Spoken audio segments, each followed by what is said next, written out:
What's up guys, Wraec is here with a new video or with a new live stream and today we have the CNY event. It is so nice, it's such a big event honestly, quite the madness with a bit of a delay. I admit to it, we got a bit of a delay, couldn't help myself, I don't know what was up, I have no idea. Had to update the Streamlabs client, took forever, apparently that downloaded gigabytes of data. I don't know what it wants that for, but apparently it did. And then continued to not take my password, so I had to reset too. Then the mail didn't arrive, and it was horrible. It was horrible, ladies and gentlemen.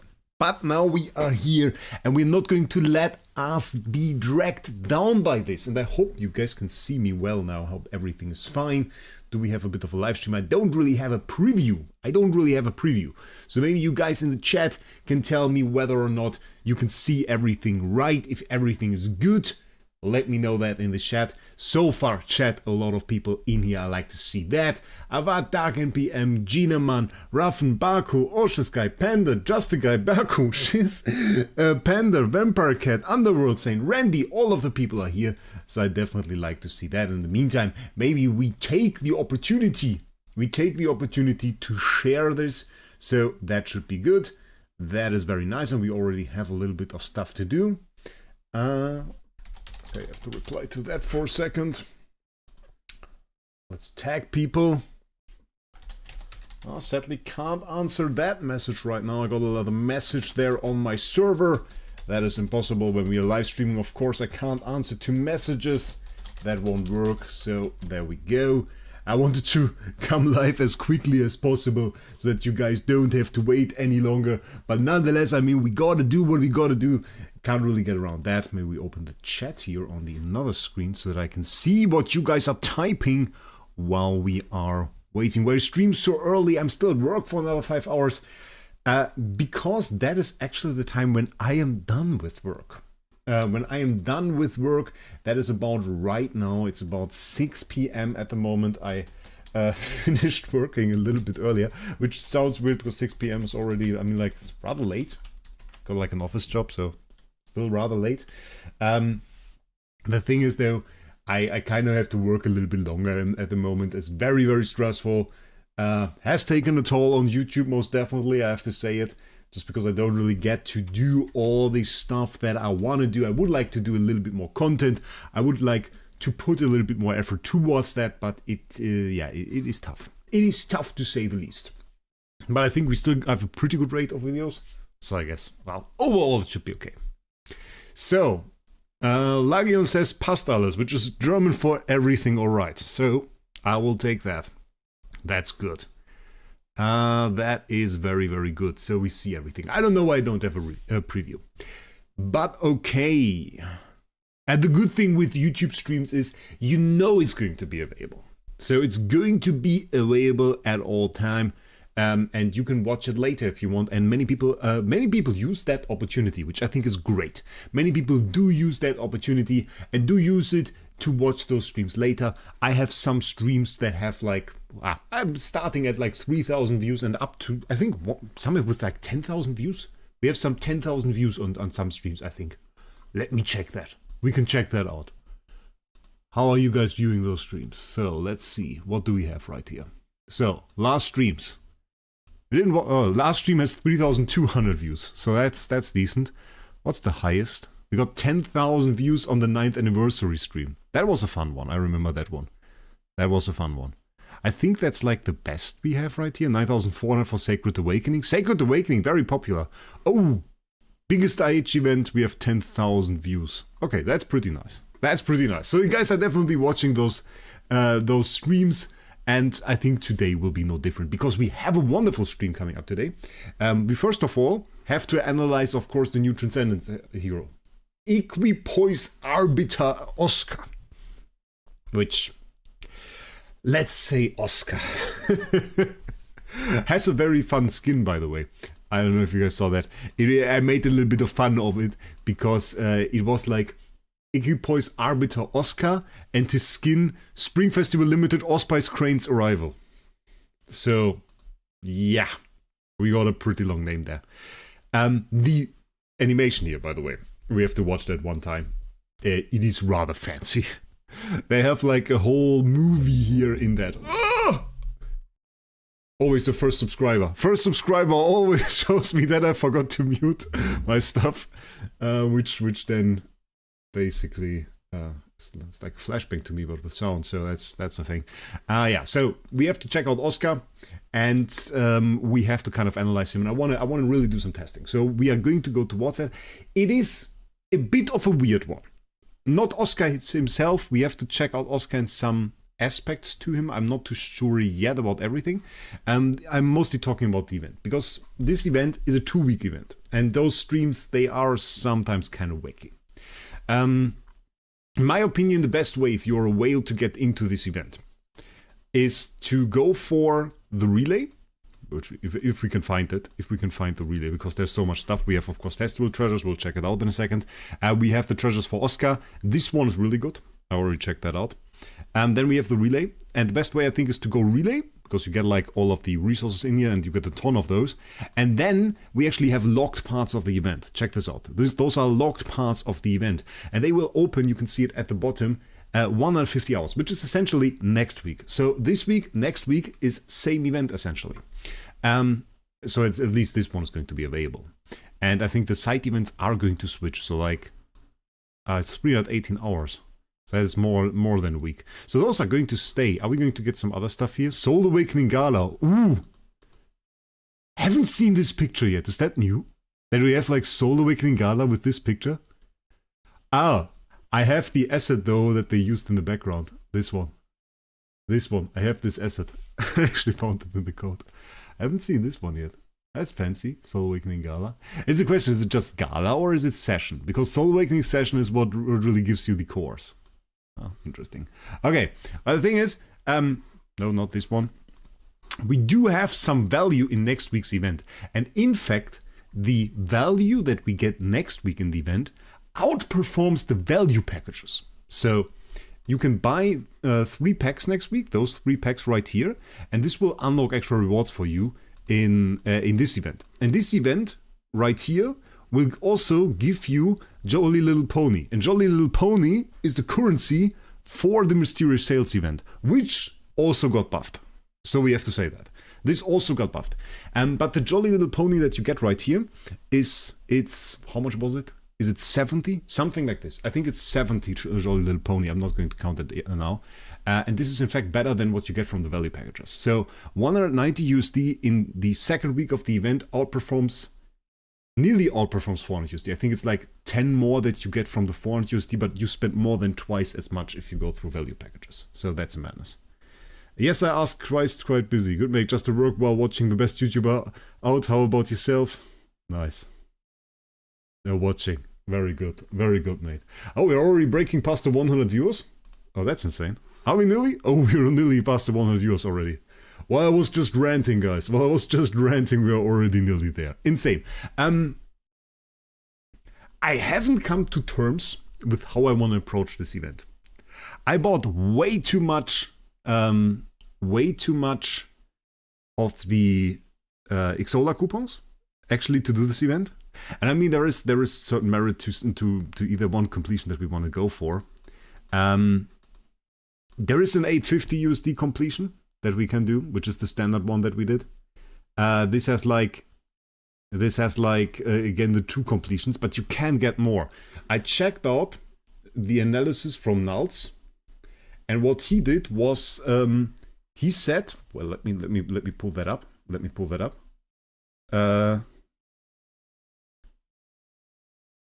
Oh, it was Fire's Wrath actually. He says basically 400 USD on the relay, 450 on value packages, and that would give you 240 event currency. If you go 400 relay and you go 190 on the thriving package, so next week, that is 230. So that is better actually. But then there is the big completion, and that is 400 on relay, 450 on value packages, and 190 on thriving packages. This gives you 3 loops. This is the first time ever we can get 3 full loops out of it. And actually, it was buffed. So if we go to the surprise gift, this looks like this now. This used to be only 3 different options that we have here. Now we have multiple. So we also have Grimoire material in here, which means this is actually 3 Grimoire material extra that we could get in theory. I don't know if I want to do a 1000 USD event completion. It's 2 weeks. I don't mind like the 190 there on the second week, but do I really want to do like 850 this week? That is the question really. So, I don't know. I'm not too sure, guys. I'm not too sure what we're going to do. VH giving out the membership. Thank you, mate. Really appreciate it. Thank you. That's a nice gesture. I appreciate that. It's already C tier. He already has a C tier badge. That's insane. That's insane. So I like to see that. So now, before we really get into that, you guys can write your opinion on it in the comments down below. And in the meantime, I am going to post a message here, because I have to do that. Type something. So, yeah, I don't know yet. What do you guys think? What do you guys think? So I don't really know. It's all like... There's big value here, obviously. We also have some side loot. We should mention it. I guess we should mention it. There's 3 more things. 3 things. First of all, we got festival treasures. Obviously, it's 2026. I think we have 2 sets, actually. We have this one, which is Void Campaign All Damage Dealt. It's not bad. We have this one, which is bad. We have this one, which is also bad. This one is insane. Warrior All Damage Reduction Offset is absolutely bonkers. So that is an absolutely bonkers treasure. This is the one that you want to max. 10%, you want to have that. That is insane. And then we have this one. Ranger Assassin Priest with the speed. Assassin speed, obviously, for the Basilisk people there. That is a madness. So pretty nice there. Some CI offset, I guess, could be okay. For some Rangers and Priests, they do have CC. So that is something good. And then we have the HP and All Damage Dealt also for Ranger Assassin Priest. Pretty nice. So I guess the Valentine style treasures, they are a lot better than the other ones. Yo! We got this 5 Swiss francs. I know who you are, Mr. Megafungi. I know who you are. I'm doing very well. I'm doing very well, my friend. I hope you are doing well as well. And that everything is fine. Yeah, we didn't hear from each other in quite a long time. That is sadly a truth. But you can PM me maybe after the stream. We could talk a little bit or something. That will be a very nice thing. So definitely appreciate that, mate. Definitely appreciate that. I managed to catch the stream, so that's a nice thing too. Maybe you are in the mood for a little bit of Idle Heroes content. Then today we have a nice hero release and a very big event we are going to throw some money on. So that is going to be a very, very nice thing. So, starting off, I think we have to check out, we didn't check out all the treasures. Oh, I nearly forgot. We have more. We have Weaponry of Valor, obviously. There are Oscar treasures in here. So, Equipoise Arbiter Oscar. I thought... Most of those are pretty...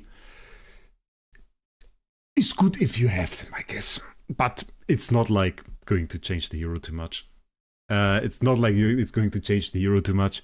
You have some after-releasing active skills. If it's cleared, you get some extra damage. Okay, it's cool, I guess. And if you upgrade it to the max, I mean, it gets a whole lot more. It doesn't really get them a whole lot more damage. It's one of those weird ones. The best part about this is that you can get like extra Arbiters inside. Then for the second one, extra damage to dazzled targets, which honestly, I'm not concerned about damage to dazzled targets. I'm not concerned that he might not dazzle enough targets. If you see what I mean. So that is like more of my concern. This one is cool. When an ally raises active skills, if self successfully gains ordnance, additionally restores HP equal to 400% of attack for self. I mean, some self heal, okay, decentish. When an enemy raises active skills, if self successfully gains Arbiter's Insight, there is a 35% chance to increase self energy by 10. So we do get self energy restoration, 55% on the last level here. So that is very, very nice actually. If you think enemy, like let's say 5 enemies do indeed do their active skill, maybe they're dazzled, then at that position you can gain up to 50 energy back. So that can make it way easier for him to consistently do ults, which he will need to do. We will see in a second. And then we have energy oscillation. That is pretty meh. I saw that he has energy oscillation in a few of those skills. That is sadly not as good as you think. Energy oscillation is the damage part. What we really wanted to see here, and what he didn't get sadly, is not the energy oscillation. Wait, where is it? It's Outburst of Magic. Energy oscillation is basically only the first part. For every 1 point of damage, the enemy receives damage, and its energy bar will be zeroed. This is the second part. So if he had Outburst of Magic could wipe energy, we would have like a carry situation. That would have been very nice. So let's get into it though. I think we just have to do the event, guys. It is obviously a Heroic Scrolls event, so I guess we have to kind of do that. And then we have to do all the other stuff. I don't even know what we start here with. I guess we just throw some Heroic Scrolls. Do we have slots? 900, not very good. Wait, let's quick upgrade. That's not solving it.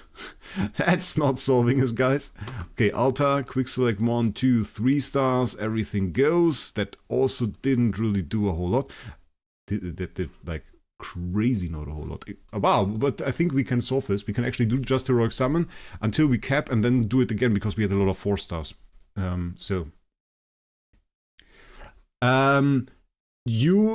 haven't read the attacker's attack part. Let's see that one more time. You says one of his treasures says 1500% of attacker's attack. Isn't that OP? Oh wait, this wasn't Festival Treasures. This was Weaponry of Valor. Usually if I read something like this of the attacker's attack, it is not. It would have been in 2018. Why do I say it like this? The thing is, the age has long ago changed how heroes work. And the way heroes worked was that enemies do have a lot of attack, and the stronger the content is, the more attack they had. And the ratio, or the ratio between the attack that your heroes have and the enemies had, was always in a way so that they had like 50 times more attack or something. Something insane. So 50 times more attack than your heroes, and obviously at some point this became a problem. Mainly this became a problem when DH Games released one particular hero, and that was this guy, Tix. What he could actually do is, he steals targets at 25% of attack for 3 rounds. 25%, and he hits 4 random enemies. So he would just do an active skill, hit 4 random enemies, steal 25% of their attack, and essentially that would give him so much attack that the next time he attacked with his ult, it was essentially nuke anything on the board. So he was basically a unit that once he got rolling, started clearing all the content in the game. It started clearing all the content in the game.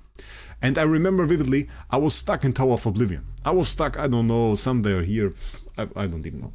It was basically impossible. And then I got 6-star ticks, and I had the 5 heroes, and 6-star ticks just nuked everything. It nuked everything. And the Age said, wow, now we have a problem. We want to do more of those steal attack things, especially for like PvP maybe, but we don't really want our players to steamroll all the PvE content. So what they did was, they, instead of giving the enemy heroes more attack, they gave them more holy damage.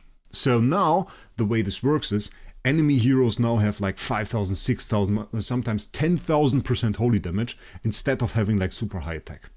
So that makes it so even if you have a mechanic like this, where you essentially can use the attacker's attack as a base, yes, you will deal more damage in PvE with this mechanic compared to PvP, but it won't be as insane as you might think. So that is just what I want to point out for that. So it won't be as insane as you might think compared to other effects that are in the game. So I wouldn't expect this to be overpowered in any way, because that was fixed like forever ago. And since then, sadly, Tix hasn't been quite the same. But honestly, it's interesting because we later on got LFA. LFA, still to an extent, part of his power is in stealing attack. So this still can become a powerful mechanic in the hands of the right hero. But I think the Age is also now more careful with it. So they are kind of keeping certain mechanics at bay. Specifically 3 mechanics really that are being kept at bay. One being attack steal on broader ranges, and I mean you could also do something like stat steal. That is more common in other games. And I always try to kind of look at some other games. I play other games specifically also for the use of just seeing other games. Because I think if you are kind of in your own little environment, in your own little bubble, and you don't look outside, you kind of miss opportunities, or you kind of can't critique stuff that well. So I play a few games just to get perspective, you know. And stat steal is more prominent. It's something that Idle Heroes doesn't necessarily have. Other games you can steal defense. You can steal other stats. Certain heroes allow you that. There's many games. But 8-5 Stereo Crazy Pull, yeah, I just saw that. I didn't really comment on it. But now that you say it, there's like a ton of attack in here. So this is kind of a madness. A ton of heroes in here. And so DH has to kind of keep certain steals of stats at bay. So they can't really say, oh, now we have, ooh, there we go, Oscar, there he is. They can't really allow us to, for example, steal holy damage, because that would repeat the Ticks mistake, essentially. So they have to kind of be careful with that. You have to be careful with that. So that is the thing. And so I think we won't see those stats in the near future. But on the list with like these things that are OP and that could be released into the game, actually Dazzle was on my list. Believe it or not, I think Dazzle to an extent is more powerful than Taunt. Even though Taunt replaces Dazzle if you put it on a hero, which is right, it's just not good, essentially. Dazzle was one of the abilities that I thought could make a hero OP. And in the end, it comes down to how meaningfully is it applied. A hero that can dazzle one other hero isn't very powerful. A hero that can dazzle 1 or 2 specific heroes can be very powerful, depending on the situation. I don't know how many of you guys have actually played back when Russell was there. His target as Dazzle was one of the things that made him broken. That made Russell OP. And maybe, let's take the opportunity. Let's take the opportunity, guys. We'll do the little excursion, because it's an Oscar stream. And we have to understand Oscar. And I think to understand Oscar, you have to understand Dazzle. And Dazzle is a mechanic that has been kept under the rug, like a lot of those mechanics. And that is the context that I wanted to give you. There are a few mechanics in this game that essentially are not really released on a broader spectrum from DH games, because they can be OP. And on the spectrum of stuff being OP, attack steal is like very basic, probably the least OP of them. And now we get into Dazzle, and Dazzle can be insane. And what he has was this ability. When the battle begins, has a 100% chance to inflict Dazzle on 2 enemies with the lowest HP for 1 round. And so you had 2 heroes dazzled on the board always, which is absolutely insane. 100% chance to inflict Dazzle again, and Dazzle, all skills of dazzled enemies will compulsively target 1 random hero of your side. And this was insane, because that broke so much. Every time a hero usually hits 6 enemies, that gets cut down to 1. And believe me or not, that is insane, because you're cutting the damage of the enemy attack by 5/6. So that is the madness of it. And having this on 2 heroes already was a madness. Was already insane. So, I think, and that is why I don't really often say that Taunt is like the madness. I think spreading the damage between multiple heroes is very powerful. It's very, very powerful. Reading his abilities, he looks like you do not want him to go first. We will go into that later, Zar. We are not yet at the point where we really go into the details and testing of Oscar. That will be in the later part of the live stream. But this was one part where we saw Dazzle, and it was strong. And players knew to fear Dazzle because it was in Void Vortex. And Void Vortex had like this Dazzle aura, how's it called? Aura corruption, something like that. They had that in the last stage. That was like, I think the last stage there was Dazzle. And if you got dazzled, your stuff was done. Because imagine you want to clear stuff. And you go in with like an ATD, anti-ults. Deals damage to backline enemies? Ha, you wish if he's dazzled he deals damage to one enemy hero. And all your stacks are gone, and all your stuff is gone, and everything is bad. So that really, Dazzle really scared them. And if I remembered correctly, and I'm very careful saying this right now. I'm very careful saying this. Because I have to test it, and we are going to test it later in this stream. But if I remember correctly, this also applied to passive skills. And of course, one passive skill that people particularly fear. This one. When controlled, restores self by 200% of HP for 3 rounds and burns 3 random enemies. This would become 1 random enemy. And this would also not hit all of the enemies. It would hit a random enemy. So, I'm pretty sure it applied to passive skills as well. But we have to test it again. So we have to test that again, ladies and gentlemen. And we are going to do this in this live stream. By the way, if you're wondering what other things are on the list of stuff that DH could release and that is completely OP, one of the number one things was actually recently released. It was Dove. The Dove CC effect, and I made an entire video about it, is one of the most broken things that are in this game, or that is in this game. The Dove CC effect was released with the Time Plume Star Soul. It was released in a very limited extent. It is one of the strongest CC effects out there because it blocks passive skills, which is insane.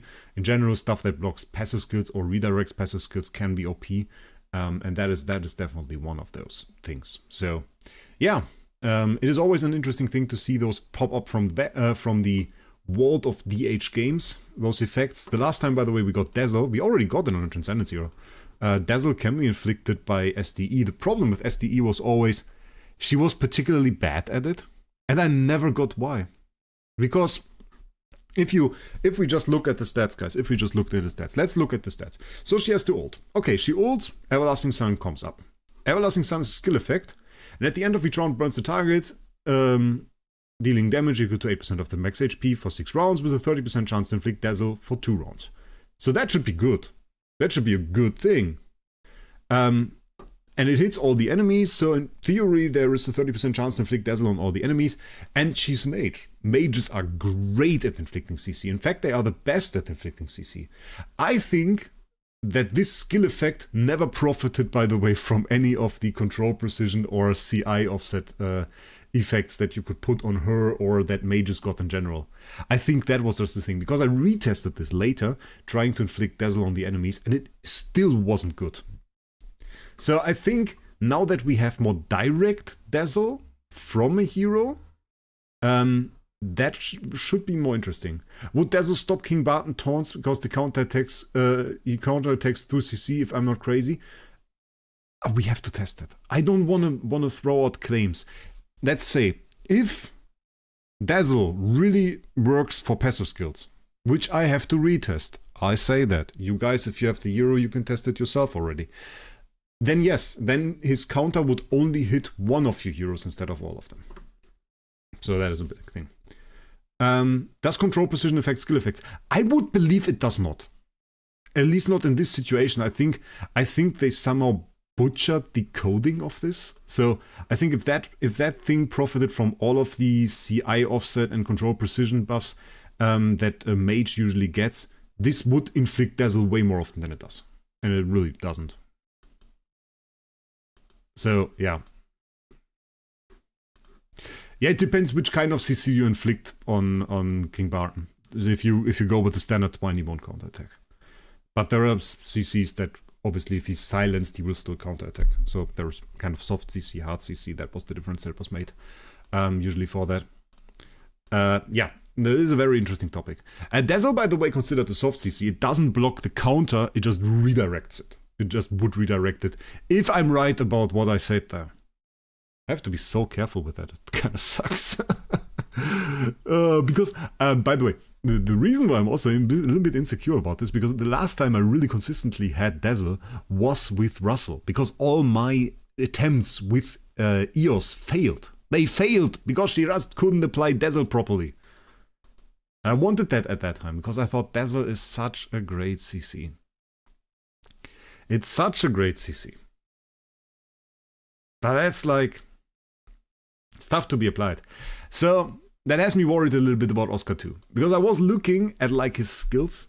It's like, I was kind of waiting for this huge application of CC, you know? Where you have like a TBB where it says like, she ults.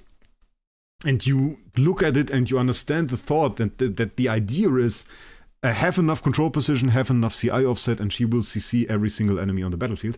That you understand that when reading through it. And with Oscar, it was mostly like you read the ult, and the ult is just like damage, a lot of damage, yeah, but like, oh, another one, nice, but like not really CC in there, and the CC is only in like the core and some passive skills, and that has me a bit worried that he might just not CC enough, and that they have been too hesitant with the Dazzle to make it strong.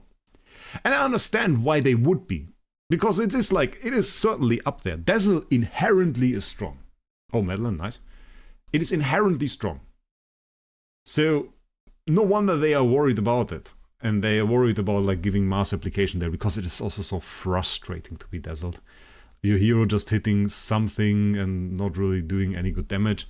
It can be very annoying.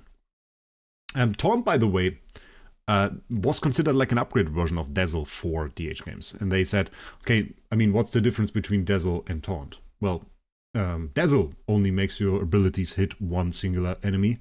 Taunt makes your abilities only hit one single enemy. The difference is Taunt makes those abilities hit one specific enemy, which is the enemy that taunted them, while Dazzle makes it random. So, I mean, what is better in what situation? If you profit from the enemy that taunted being hit, then it's good. But we had a history, oh nice, another one, of heroes that can taunt just not being tanky enough to take all the enemy hits. So that's a bit of a problem. And especially in PvE, the option is just not there. If you have like a ton of Valks hitting the enemy that taunted them, well, that's not going to work out for you, isn't it? So that kind of ends up with you having a dead hero on the board, which is not nice. It's not something you necessarily want. So I think Dazzle and just spreading out the hits is more of a PvE way to do it. And it's strong in PvP anyway. Doesn't matter if you taunt or if you Dazzle. I think I just like Dazzle for not focusing necessarily on the singular hero and just spreading it out a little bit more, making it a little bit easier for us to stay alive and survive. And then also, I mean, of course, through spread out heals, you can kind of, or spread out hits, you can kind of heal a little bit better. Your shield becomes more, well, how should I say it? Your shield becomes easier to sustain. Your heals can just do a little bit more, or heal a little bit more, because you have like less focus on singular heroes, and also less damage overall in general, because if an enemy attack usually hits 3 heroes, well, it will be 1, so it's 2/3 less damage. It is insane. It is insane. Okay, let's claim our loot. And through this giant monologue, we also finished our summons here, so that is good. Will you make a video out of the live stream? I will, most definitely. It will automatically become one. So I don't really have to worry about that. By the way, very, very interesting one here. I want to talk a little bit about New Year's growth plan, because we have the opportunity. Obviously, I was like, why New Year? Yeah, CNY, Chinese New Year. That's why New Year. I was like, we have February. That wasn't very smart. But the interesting one is I was a bit confused. The last party costs 100 USD, and obviously it has like a ton of stellar shards in there and stuff. It has something very interesting at the end, if you guys didn't see that. It has a B+ score. Actually, a non-soulbound B+ score. So it's a full one. They're pretty fancy. I like those. I'm a big fan of B+ scores. It's a 1 in 20 for an A-. SG Hub, same price, by the way, 100% chance for an A-. Just saying. So it's not worth going for... Oh wait, those are 3. You get 3 of those. So it's a 1 in 8 for an... 1 in 6? Yeah, 1 in 6. It's a 1 in 6 for that. Snow! No! No! You didn't! You didn't! I told you you are not allowed to do that! Snow! You are not allowed to do that! Damn, Snow with the 20 memberships! I told him, you can only give 1 membership. Because I'm already so thankful he's here as a mod and he's such a nice guy. Oh my god, he did 20. I'm too shy to accept that. That is too insane. That is too insane. Everybody got the membership. So many people there. Ah, you enjoy it. You enjoy it. You enjoy how much I suffer. Look at him, guys. This he enjoys how much I suffer here. That is mad. That is mad. My god. Oh. Yeah, it is breaking me. It is breaking me. I'll be honest. I was just like, here, oh, look, there is a pack, and it's kind of cool, but SGF is better. And he barges in and donates like 20. 20! Randy decided it. Randy! That's not cool. But you can enjoy them for free. Best thing you can do is always hit the subscribe button. I know you guys all have gifted subs, so I guess that's cool. I guess that's cool. So at least we have a very green chat now. I like that. I like a green chat, I'll be honest. But don't gift any more subs. Don't do it. Ah, yeah, love you too. Love you too, Snow. You are mean to me. You are mean to me. You are punishing me here. That is a madness. Okay, kind of recovered now. Kind of recovered. Let's go and get that relay. I don't even want to talk. I don't even want to talk. Let's get that really going. And those are, by the way, Xsola coupons. Before somebody again writes in the comments that I get all the packs for free or something. It isn't the case. I have to pay for the Xsola coupons. It's just a normal way to pay stuff in this game. You can check it out yourself if you want to see it. There we got the skin. Nice. Now we get some other loot. Free satchel die. Green chat. It's still not very green because Dazzle didn't get one. A lot of people that write don't get one. It's okay. It's okay. Everybody has had like an equal chance. So that's good. And that exhausted me. That mentally exhausted me. Took my energy. Okay, so we have to buy 2 more. Nice. This one, and this one we don't. Okay. So now we have relay, which is good. Yeah, I don't know. Wait, what is in the value packs? So we have value packs is the treasure coupon for the Spring Festival and the summoning orb. Okay, we have summoning orb here. And then we need the Starry Gem packages, right? I reckon. That's good. No, you don't do more. Hell no! Hell no!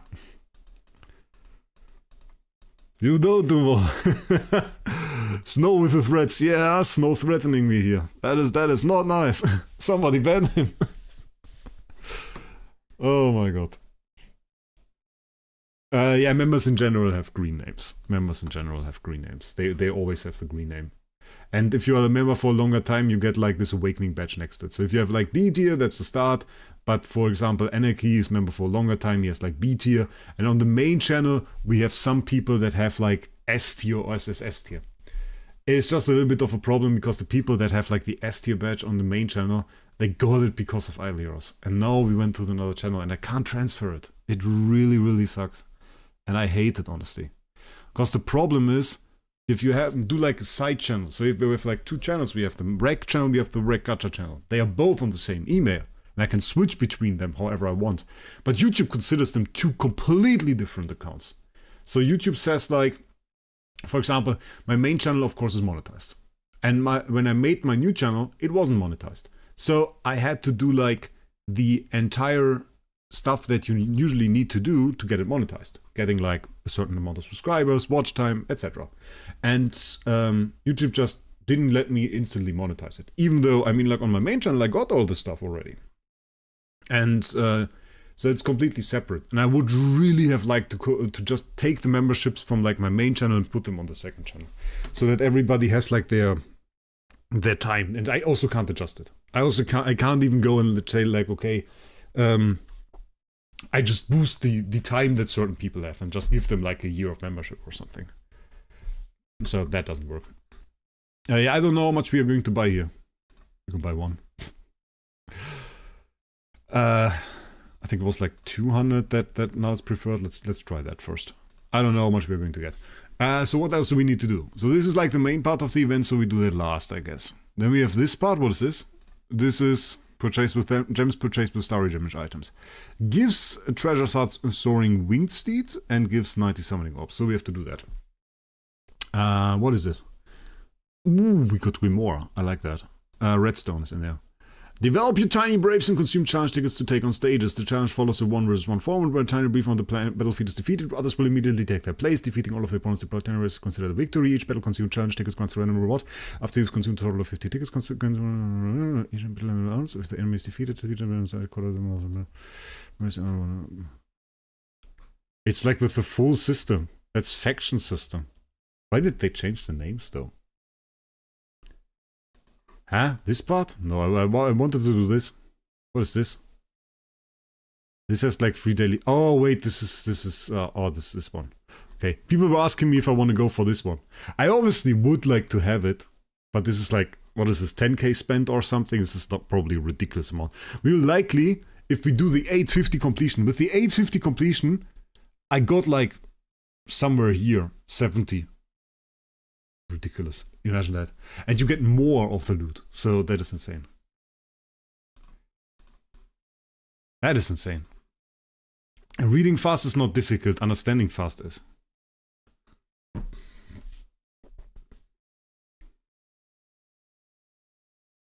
If you click on a different part of the event, it skips the fight and shows results.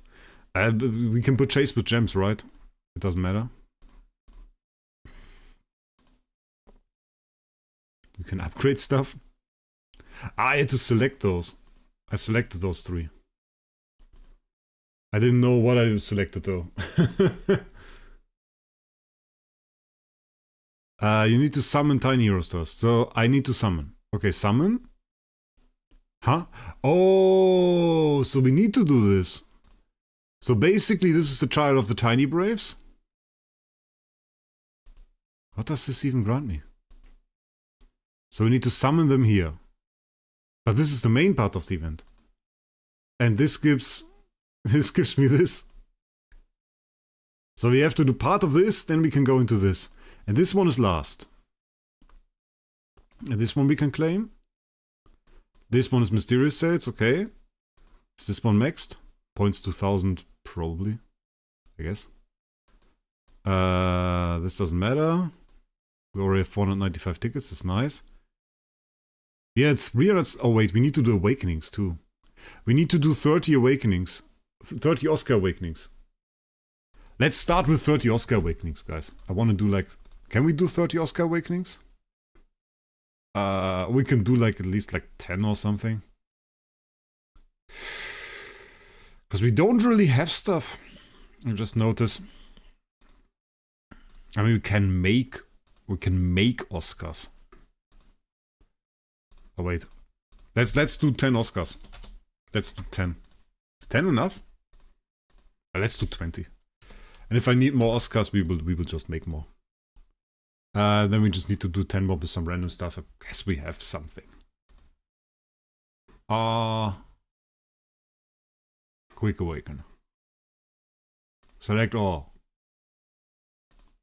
Awakening item selection, no. I don't even want to see an awakening item. Even though it doesn't make sense, I don't want to see that an awakening item is used. I want to see this cost 1000. I don't trust them. I don't trust them. Let's go. Oscar 10 bomb will be SSS tier. Trust me. Okay. Didn't guess SSS tier. Alright. A little bit of a low roll there, but it's okay. It's okay. It's okay. Okay, we got this. Another 10 bomb. Why don't you push an IDA? Probably because I forgot it again. I quite often forget it. Ugly copy. My god. Quick Awaken. Let's do some S models, some LFA, like that. We got G-Star here. We got an LBRM. Do we have something else that is fancy? Transcendence Heroes. Let's check. Ooh, we got some Williams. Okay, Williams I like. And we can do a Madeline. That's a nice mix. That's a nice mix. Let's go. Ah, nothing good, sadly. I mean, with 30... Ah, okay. Ah, C+. Okay, C+ is not too bad. Could have been worse. Could have been worse. And there we go. Because this maxed out actually this part of the event, you see? And we got like all the treasures now. So that was actually very important. We can upgrade them very quickly. Let's check this out. You see? Now we got all of those treasures. Why don't we have those? Shouldn't we have more of those? Wait, am I stupid? Where is this event? So 115, 215, 315. Is this one? Is this wrong? Is something wrong here? Wait. Oh, those are smaller. Oh, okay. Those are smaller. They are smaller. They have less shards. So we can craft those now. I want to do this now actually. So we can upgrade and we get them all 3-star. So now we have all of them at 3-star. We can quickly look through the effects. I want to check them out quickly. I want to check out what they do now at 3-star. Because I didn't check at 3-star, obviously. So we have like the 50% chance here, which is good. 70% lost HP is not that important. 12% of the max HP. With the attacker's attack stuff here too. Interesting. With the attacker's attack. Very interesting. 45% chance, not bad. 500% heal. Not bad. Energy oscillation, obviously. Yeah, I mean, doesn't matter.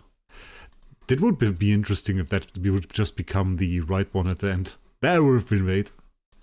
And then we have, yeah, okay, some small effects. Okay, nice. With that mess up testing, I think, yeah, honestly, I mean, if you don't have the treasures, the hero will react differently. But it's just like, you can't unequip them, and it just doesn't make sense for me to test without. I want to see the full power of the hero. That is just now a thing, that those exist. And yeah, DH has done a horrible job of making them available to free-to-play. And I think they have to improve on that. What do you think about Williams as a damage dealer? One of the top PvE damage dealers there are. Top PvE damage dealers, in my opinion, DTV, Williams, SSM. Very easy. I don't know why people keep talking about DGN and like IEA or whatever. Like, if you go ahead and you use the DTV, you will get better results. Very easily. DGN is decent. Not bad. Not bad. I don't hate her. And you can clear with a lot more heroes than those 3. It will just be the easiest with them. Okay. So this is all done, which means we really have to do this now, right? Challenge? Oh wait, challenge is this. Goal rewards. What is this? Tale of the Tiny Braves. Oh, I had to think for a second what this actually is. Universal Crystal. Guess for drop event. That's insane, actually. What's this? Glimmering orbs. And there are bigger chests too. Okay. Those are fancy chests. Ooh. Nice chest. NAV. Lagion.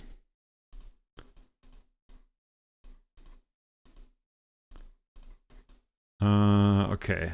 Summon goal. Okay, we're summoning goal rewards, and those are all like those ponies. Okay. Do we get some nice stuff towards the end? Not really. Do you get like... it's like... It's insane that 3 pages is like what they put at 1440. That's insane.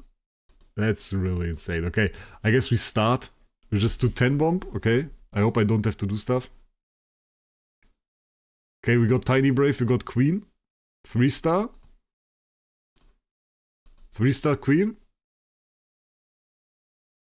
That's Sylvie. Ooh. Let's go. I get one every single time. Is this RNG?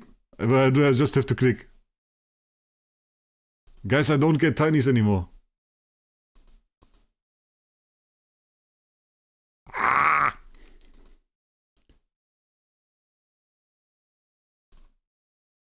That's so weird that they chose for like a green symbol for her. She has insane attack scaling. And lifesteal. She's very good. She's 4-star too.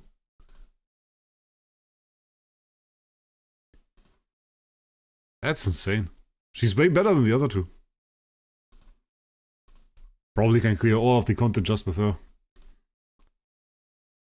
Read the fine print at the bottom. Summons 150 more times to unlock my next realm, so we have to summon it a lot. I guess it's guaranteed. And to get into the next realm, you have to summon anyway. I don't like that.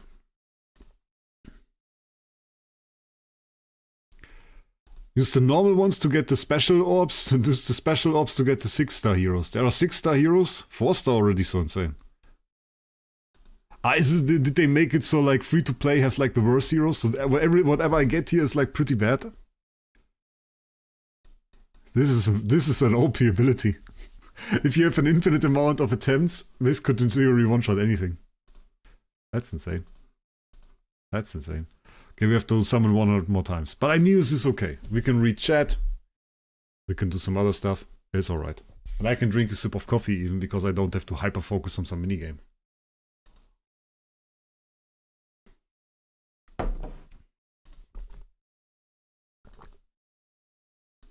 That's a 5-star. Deals huge damage to the enemy after being killed. Okay, 40% attack scaling. But it gave me the unlock now. Has said like, summon 60 more times to unlock next realm.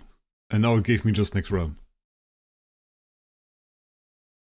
Wait, this is the special one, right? Ah, so basically, if I'm lucky here, it's good. And I don't get enough to be like, okay, let's see. Okay, let's see. I got nothing. So there should be some insane warriors in here. Level 20. 50% chance for next attack. A ton of effects.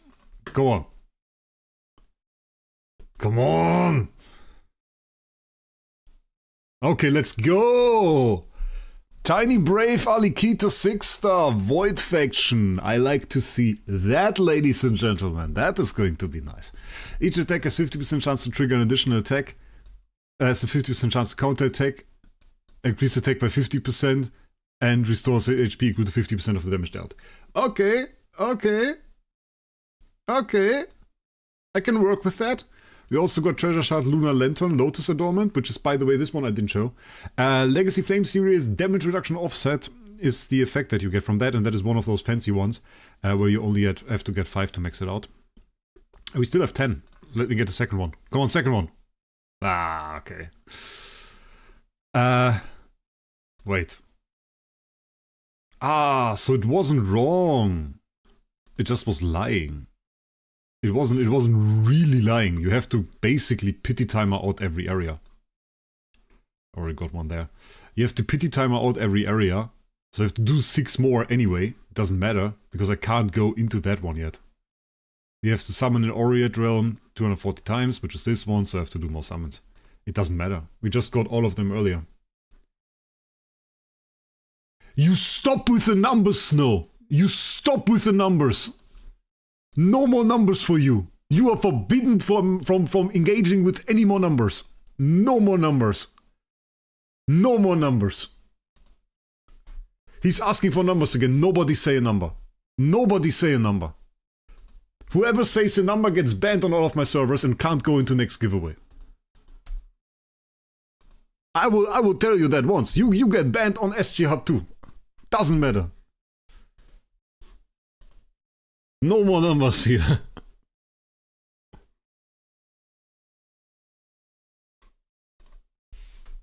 Snow rage baiting, yeah. No more numbers. It's forbidden from all of the numbers. Refendo. Refendo, what the hell? I say it, nobody cares. Everybody's like, number. You can't ban us all.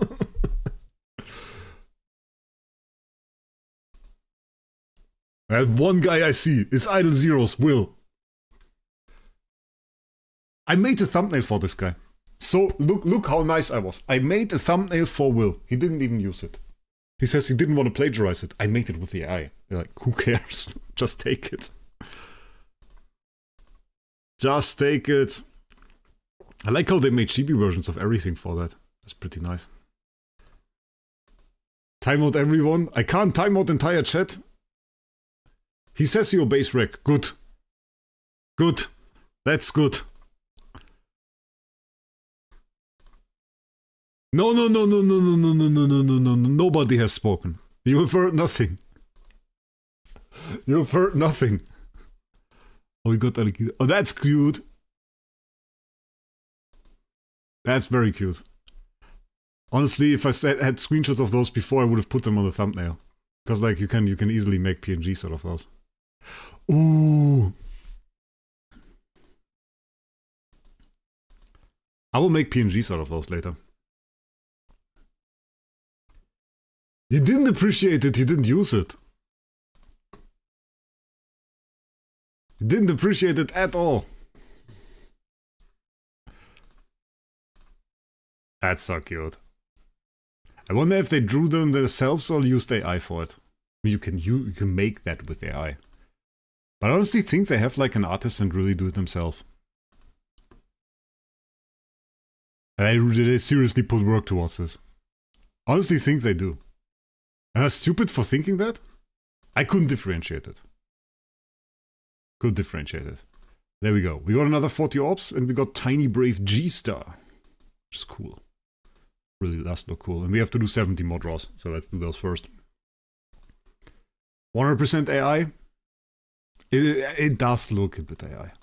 I don't hate on AI though. I don't hate on AI. And if you make it for something like this, I think where you say, okay, take my hero pick, make it the chibi version. I think it's fine. I don't hate on AI use. Like I know some games that use it more. I think to an extent it's a smart way to do it. Like your game shouldn't lack soul for it, but if you use it for something like this, it's totally fine. I think for the main heroes they don't use AI for it, but like for stuff like this I can understand. Okay, let's do another 40. Let's see what we can get. Come on. Ah. Are we guaranteed? I think we are guaranteed to get them all anyway, right? I mean, we are going to get... Ooh, DTV. Let's go. Tiny Brave Vulcan. He has like pretty much the same abilities though. Ah, yes, stun. Okay. Another 10 bomb. I just want a high roll. I just want a high roll, guys. Let me high roll. Got SSM there. It doesn't really matter who you select at the beginning, right? I guess a little bit. Those are so much worse. Okay. And you can still enjoy the stream. I like the hero designs. I mostly like the ability designs that DH Games does. The ability designs, those are the important ones. Because, like, the thing is, if you look at other games, sometimes the ability designs are just so easy. Yeah, just so simple. And that can be okay. I mean, for games like AFK Journey, you still get a certain bit of depth just from movement and composition. But I like that in this game, you have like more complex combinations. I have more complex combinations. So, like, let's take Norton Hake. The Norton Hake Sylvie combination that I made a video about, with like shields breaking and that triggering an effect. Stuff like this that is so complex that you have 2-3 heroes involved and then you get a combination, then you get something going. Just really doesn't exist in other games. It's just like something where you really, really have the design that is just in Idle Heroes and that you will only experience in Idle Heroes. And I think that you can basically use every hero in every game mode. It's also kind of nice. It really doesn't work that well in other games. Some games really struggle with that. But I think with the Transcendence heroes, DH Games has really, really done a good job overall. A better job than with the normal heroes. The normal heroes, I think, if we didn't get Transcendence heroes, normal hero game would have been dead. Because there were so many mistakes in there. We talked about ticks before. We talked about like Holmes Young, Oberon. Those heroes power creeped the hell out of the game to the point where you basically couldn't make any more like PvE stages. We kind of had that with TBB2. TBB has destroyed Void Campaign for me as well. So, I don't know. I still had some fails there. I guess it was bound to happen. TBB just has the problem that she kind of made it so all the stages are now Valk or annoying. So, that, in my opinion, is a little bit of a problem there. She made it so DH just puts Valk into every single situation that they can. So, that is really annoying. You just have to compare. Just go into the highest island that you have and look at 10 stages, and then go into one of the lower islands and compare 10 stages. And it's not like they wanted to have lower islands have lower difficulty. I mean, when Island 2 was released, it was the highest island. Island 1 was never the highest island, I think. I think it was the highest at that point. Island 1 and 2, I think, were released together. And then slowly after, I think it was 3. Something like this. And Jesus was the first one to clear it. But he was cheating. We have to say it like it is. Nah, he had like... I can tell this story. We have a little bit of time for it. Back then, you would unlock cores at like 2, 4, 10, I think it was. Where you unlock cores. And Jesus was the first one to reach it and to be able to clear that much. And there were some very difficult stages that people were stuck at. And as soon as you hit that stage, essentially, you will start dropping the core shards. But back then, it would only take you a day or so to get a full noble core because it was bugged. So within like a few hours, you would have like a full core for a hero. So he had like noble cores on all of his heroes within like a week. And then he was able to clear all of Void Campaign that there was at this time, which DH considered to be unclearable for like multiple months. But Jesus managed to go ahead. And he was like 1.5 islands ahead of everybody else or something. It was ridiculous. And then they did like a big fail. I also cleared 2, 4, 10 eventually. And then they sent out an email and to everybody that cleared 2, 4, 10 essentially. And they said, we're going to change that. We're going to basically reset your cores. And we are going to make it so that the cores are going to drop at a slower rate. Because that was intended that it would drop at a slower rate. The current rate is intended. And they were to drop at a slower rate then eventually. But the thing that they did is, if you send such an email, then you have two ways of doing it. The first way, and that is the way that looks a little bit better, is you send the emails basically out one by one, either with a program. You can do that with Word and Excel together. You can send out individual emails, for example. Or you use BCC. There is BCC that you can activate, and essentially every email that you put in BCC also gets the email, but the email does not get shown. So that is what you do. What did Ideos do? They just sent it to the emails, and they put all the emails up there in one email. So essentially, they put the emails that were the accounts of the top 10 whales at that time were registered on in one email and shared them between them. So you could just see the emails and names of like all the people. And if you have like first name, last name type emails, which a lot of those people had, that's kind of insane. So yeah, I got like all of those emails as well at that time. I mean, I knew the names of a lot of those people just because, well, I just knew them. And but still, I doubt they wanted that to be shared. I doubt they wanted it to be shared. And it was like 10 people or something in the email, and they all shut up.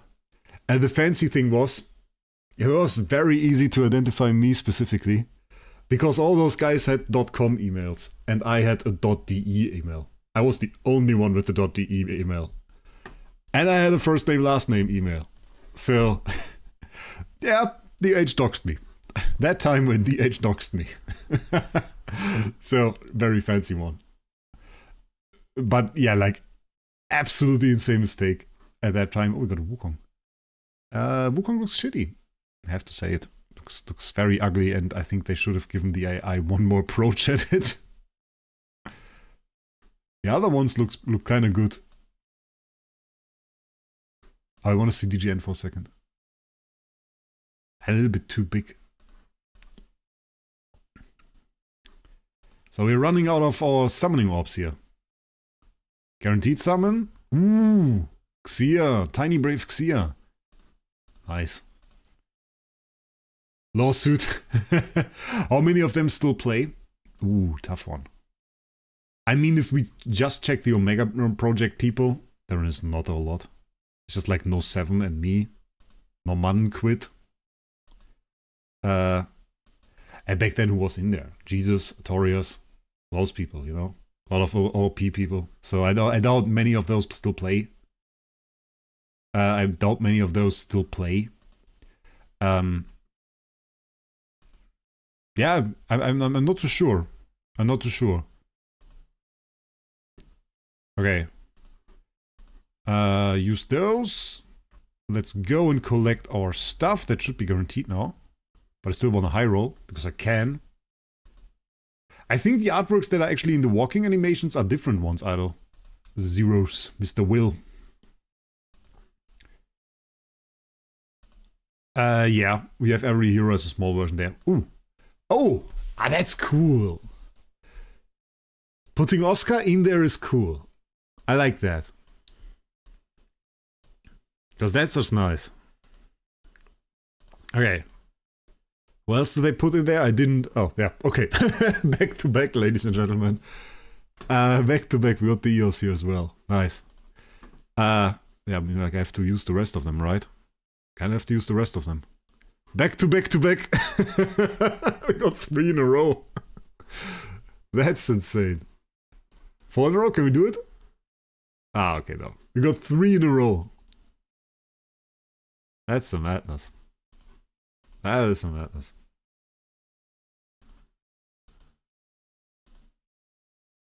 I mean, I'm not sure, Will. On like the first look, they look different. Another one. Okay, and another one.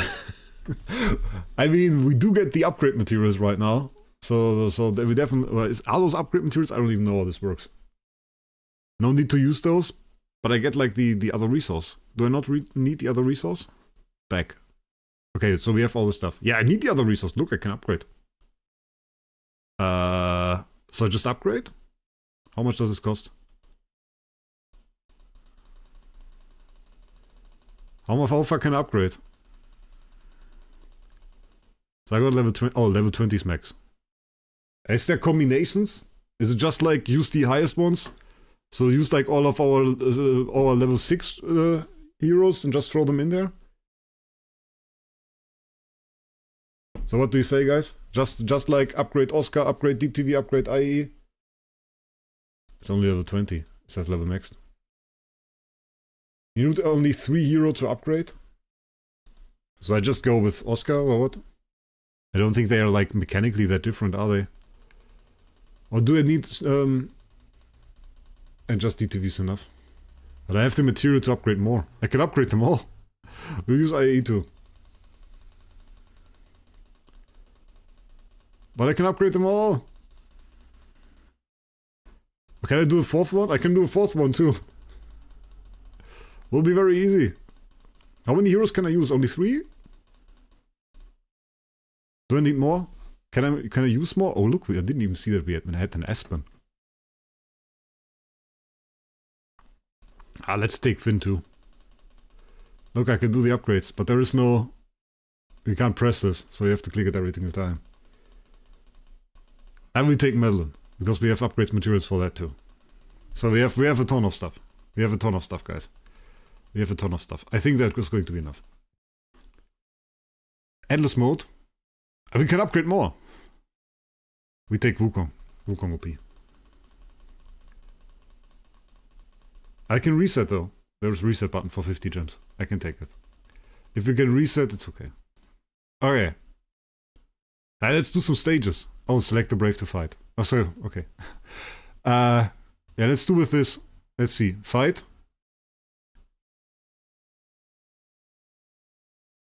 That is less impressive than I thought. Can I do at least 2 times speed? Okay. Yeah.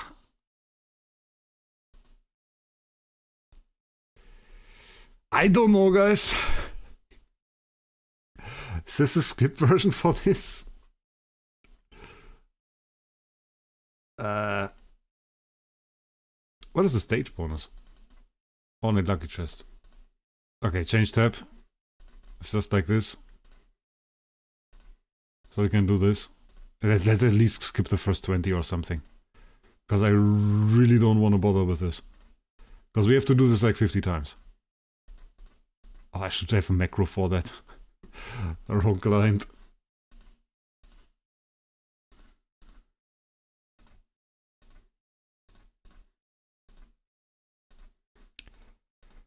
Okay, first 10 fights done.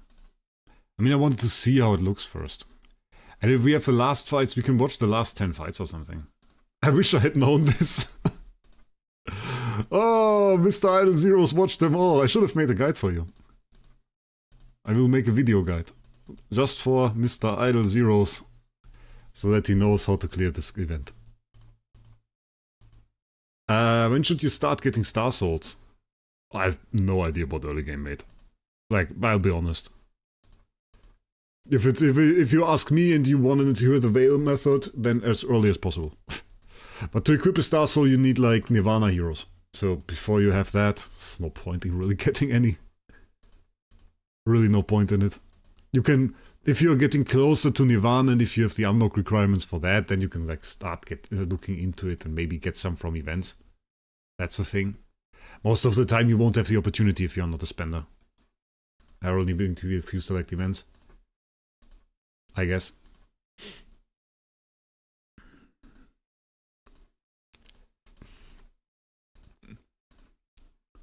Now we are fighting level 12 heroes. Is this already like... I guess we are not close to losing here. It's just like... I wondered if there was going to be difficulties with this. But I doubt it. Okay. So we are going to be able to clear all the stages. Which is good.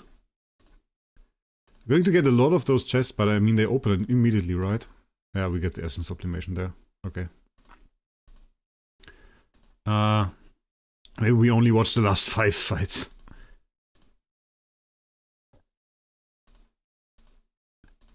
I mean, we really didn't have to... 3 heroes was enough, yes.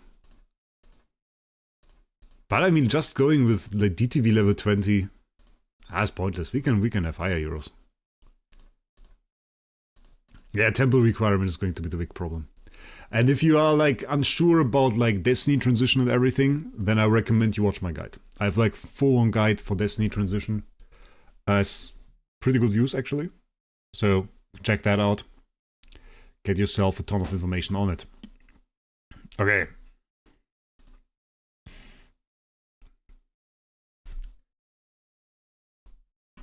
Okay, we completely nuke them. So it's no point in watching, we overkill them.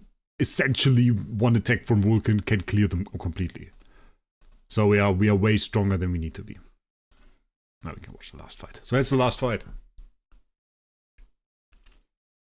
Vulcan has a turn to stun, so we stun. It's the same attack still. Oh, she hit us. Is she going to clear us? Can she? I think she can. Fierce strike, okay. Big damage. Multi-strike clear. So with the multi-strike you can clear in one. Okay. Vulcan increases attack. Attacks again. Can hit stun and an extra hit. Does the multi-strike clears. Come on, okay. It made a dazzling entrance. Dazzle. If you ever stop playing Idols, will you sell all your copies and sell the CSG? Yeah, obviously. Obviously. I mean, I can't, there would be no purpose in keeping them on the account. Okay. So we cleared that all. We got the extra summoning resources, which we should probably throw in here, right? Yeah. So here you throw them just endlessly, and this gives us extra resources here from the drop. I don't know whether they didn't just make it so you can throw them all at the same time. It seems a little bit annoying. Imagine watching all the fights. I mean, if you're like, I did home office the entire day, so if I was in home office and I was like just doing my job, I could just start a fight, do something else, start a fight, do something else. So that would work. Okay, how far along are we? We have 259 here, which is okay, cool. 200 over here. 200 is not a lot. 200 is not good. I don't like 200. Oh wait, we have some loot here as well. Because we did the Oscar summons. I forgot about this. Oscar summons, some nice chests. We got like the artifact chest here. Flag chest would have been the other option. 525, we got all of that. So, how many more do we have? We have 410. So right now we spent 590.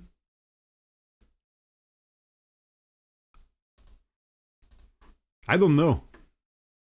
Like we can do this. How much is that going to give us? How much is that going to give us? It's going to be annoying. That's what it's going to be. Wait, let's check. So wait. Where's the loot here? Go rewards? Okay, we got all of that. That doesn't matter. Okay. So, in 50, we are going to get another 10. And in 110, we are going to get another 10 here. So we're not at 110. Yeah, chicken leg event is going to give us 70. But wait. How many layers are there? That's what 12 floors, right? 12 floors. And there is no discount. So it's full max only if you want to go 3 completions. Okay. We can do the 45 here. And then do the rest of this next week. I think that's okay for now. If I want to do more, I can. I have to consider that. We do the 140 now and then it's good.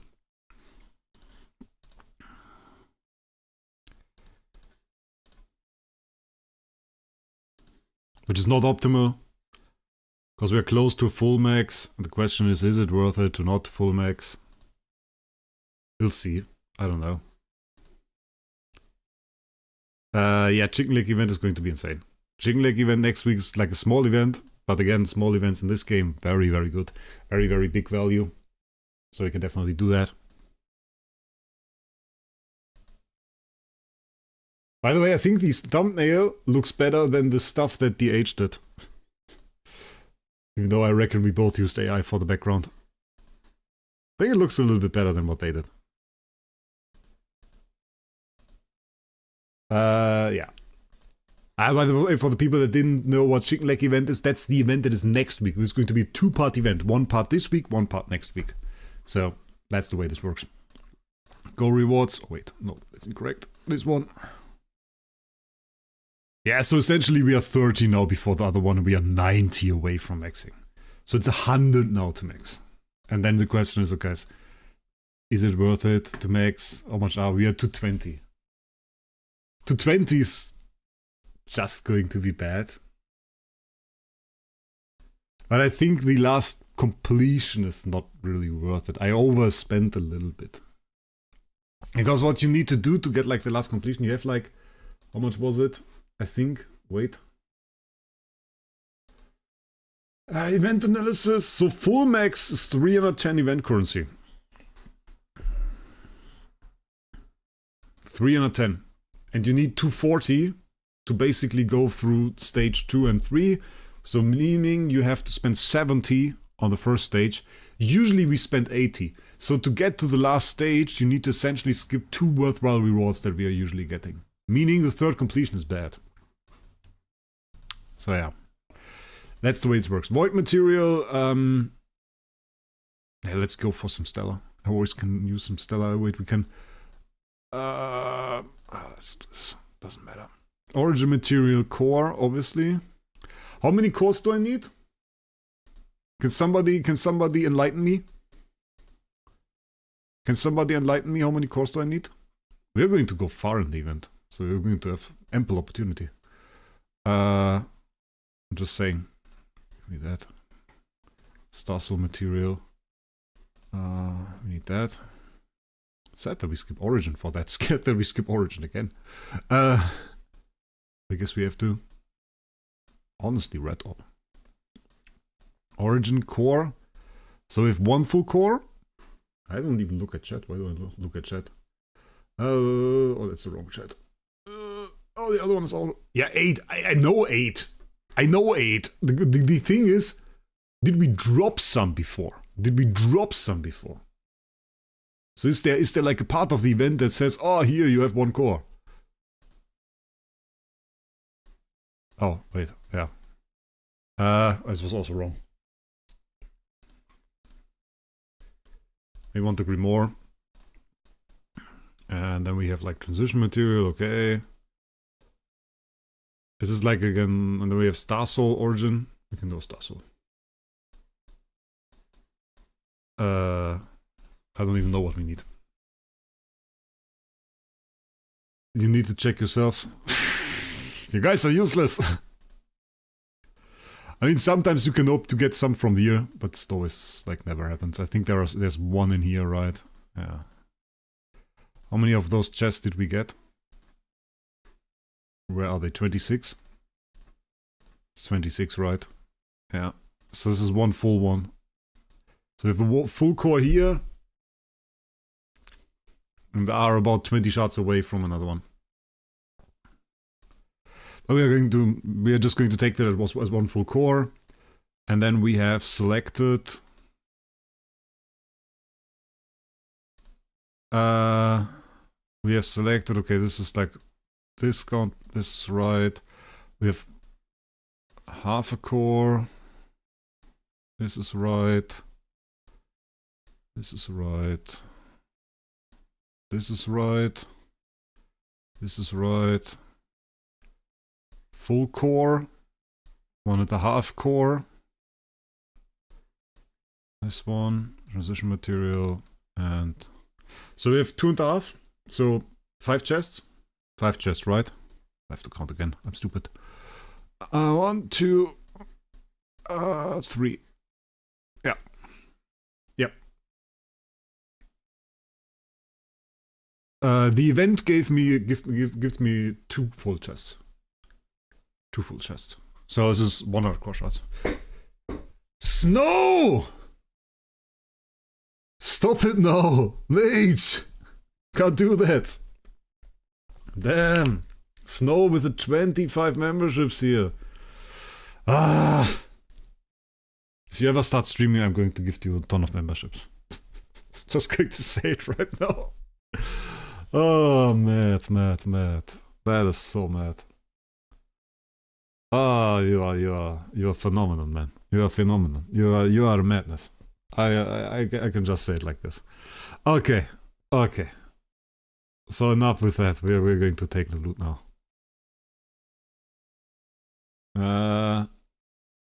Okay, nice. Grimoire material. I want to have the red ones this time. Red ones. We got core chests. Core chest.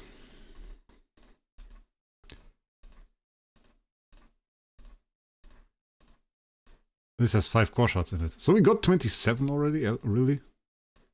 This is 1. So... That we do 20 on this is clear. This makes sense.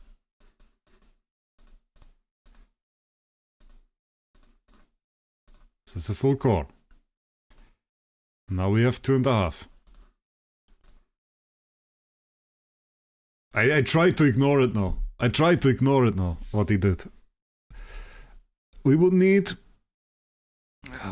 essentially basically the equivalent of 3 more chests, which is 15 cores, which can drop in theory. We can drop that. And then this will bring us to 300, which will leave us with one. So essentially we need to pick core 2 more time at least and leave us the option to pick it a third. Which we will have. So we don't really have to worry about it too much. So we pick Grimoire. We can pick like core here, which is good. We can pick Grimoire again. We pick the second core. Oh wait, this is an origin artifact. That is incorrect, ladies and gentlemen. I don't even want those. Void material, we just go with that. Then we have a Grimoire material on the 5th. We take that. We have Dazzle material over here. This has to be the ability material. There we go. Void material we can do this. Wait, origin we have 1 core completely picked, so we had 3.5. So we're already at 3.5, right? So we have already all the cores that we need, except for the ones we can pick on the next level. Wait, am I wrong? 1 core chest.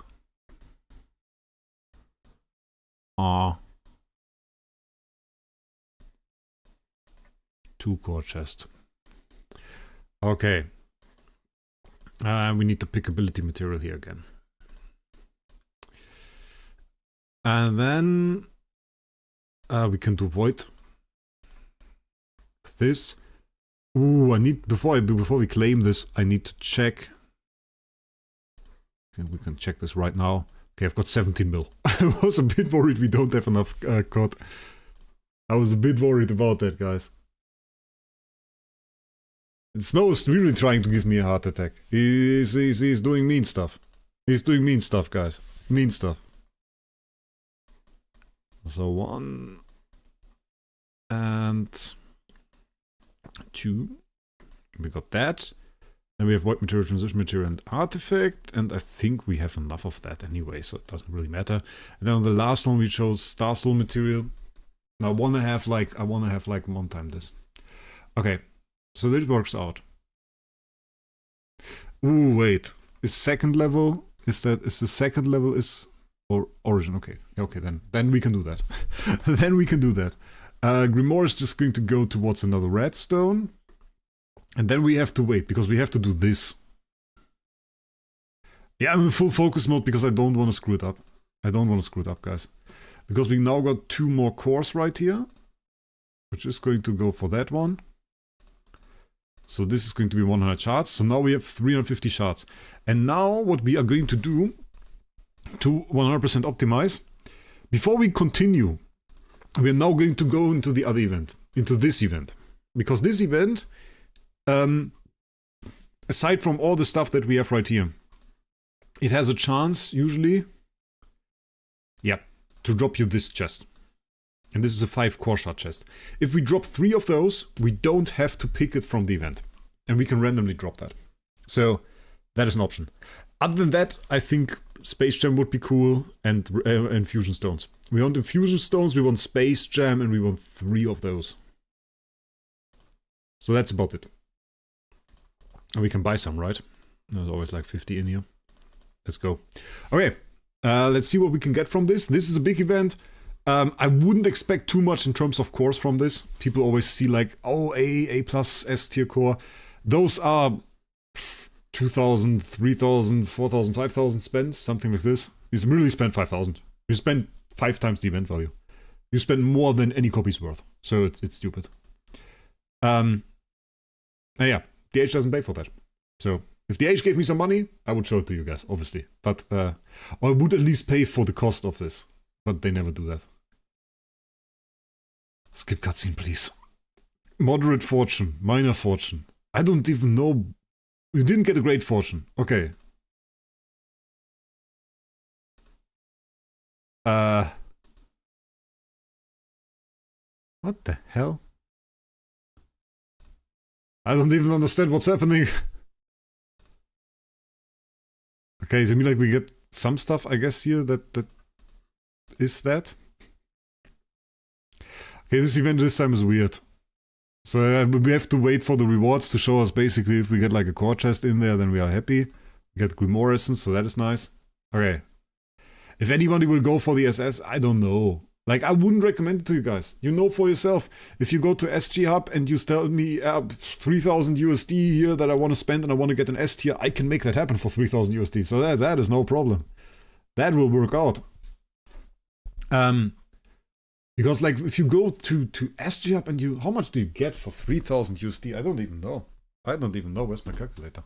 What can we do for that? For 3,000 USD. If you have 3,000 USD, let's not worry about payment method. Let's give a good price.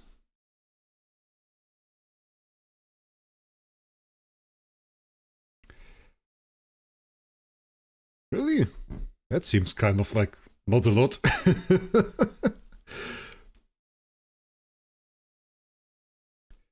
So let's say we do that.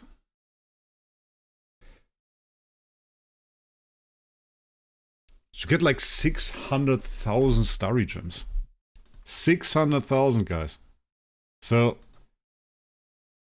600,000 starry gems buy you like 4 SSS tiers. So that's the amount of the ridiculousness that is in here, you know? Considering you can get like 4 SSS tiers for the same price, that's madness. Are we going to use the SSS code today? Highly unlikely. Very, very unlikely. Very, very, very, very unlikely. Because SSS core always means we have to do very, very, very rigorous testing. And I want to hear opinions on the hero from multiple people. And I just can't get that within a stream. There we have our first chest. First chest is here. 2 more. 2 more. Very, very low amount of drops in terms of Grimoire material. So I'm not sure if I'm going to be happy with this overall. We have some Grimoire imprint essence, which I don't know if we can use it even more, because I'm maxed on that book. Grimoire Essence 1 was used for the Grimoire book 2, so maybe for the next Grimoire book they are going to use those essences again. We'll have to see. I don't know. Could be interesting. So potentially it's good if we get essences. Second chest. We're blind. You got one before already? Okay, then I missed that. Ah, nice. We got the Space Gem. That's cool. Space Gem is really cool. I like that. I like that. I'm not sure how much loot we even got so far. Because it's very hard to track. I don't know. I'm not sure about this UI. Because you can't really... To differentiate which one of the rewards is really like the big one is sometimes a bit difficult if it's something like Stellar. Like probably it's the Treasure Crystal this time. But it could be Spiritual Essence. You don't know. We got another one there. So is it enough already? I don't know. Let's max this out. Let's see. Got double loot there. Nice. How much did one XT hero cost? I mean, for an XT hero, you at least pay like 400,000 right now. And that is only if you can get like 2 SSS tiers for 150 and one of them happens to be max rolled. So then you are probably at like 400,000, but you very easily with like upgrading the hero to max SSS tier and everything, you end up with like 500,000. And back when I made them, starry gems had like lower value and the copies were more sought after, the SSS tier copies. So back then they were about 1 million. So we have like 3 million starry gems. They aren't worth 3 million starry gems. You never get the value back that you put towards making an XT hero. You can never make that back. Essentially, they get a little bit more valuable than SSS tiers. So if you have like an SSS tier right now at 200k, then maybe it's... You will find somebody spending 300k if you are lucky for an X tier. But the problem really is that you find nobody that wants to buy them. That's the thing. You find nobody that wants to buy them. Who of you guys would buy an X tier? Nobody. So there are like 2-3 people that buy them. I don't even buy X tiers. I was tempted a few times, but I didn't. So yeah. Let's check the details. Let's check what we got. Not even times 5 loot. Is that a madness? Check this out. 41. We're at 41. We will reach times 5 loot, but we're at 41. That is mad to me. This event got somehow so bad. Used to always be like times 6, times 7 or something. You used to be close to times 7 loot at the end. But now they put times 7 loot so far up, it's now with an A- core. So now you end up with like 41. You get basically nothing from this event. The event is completely crappy.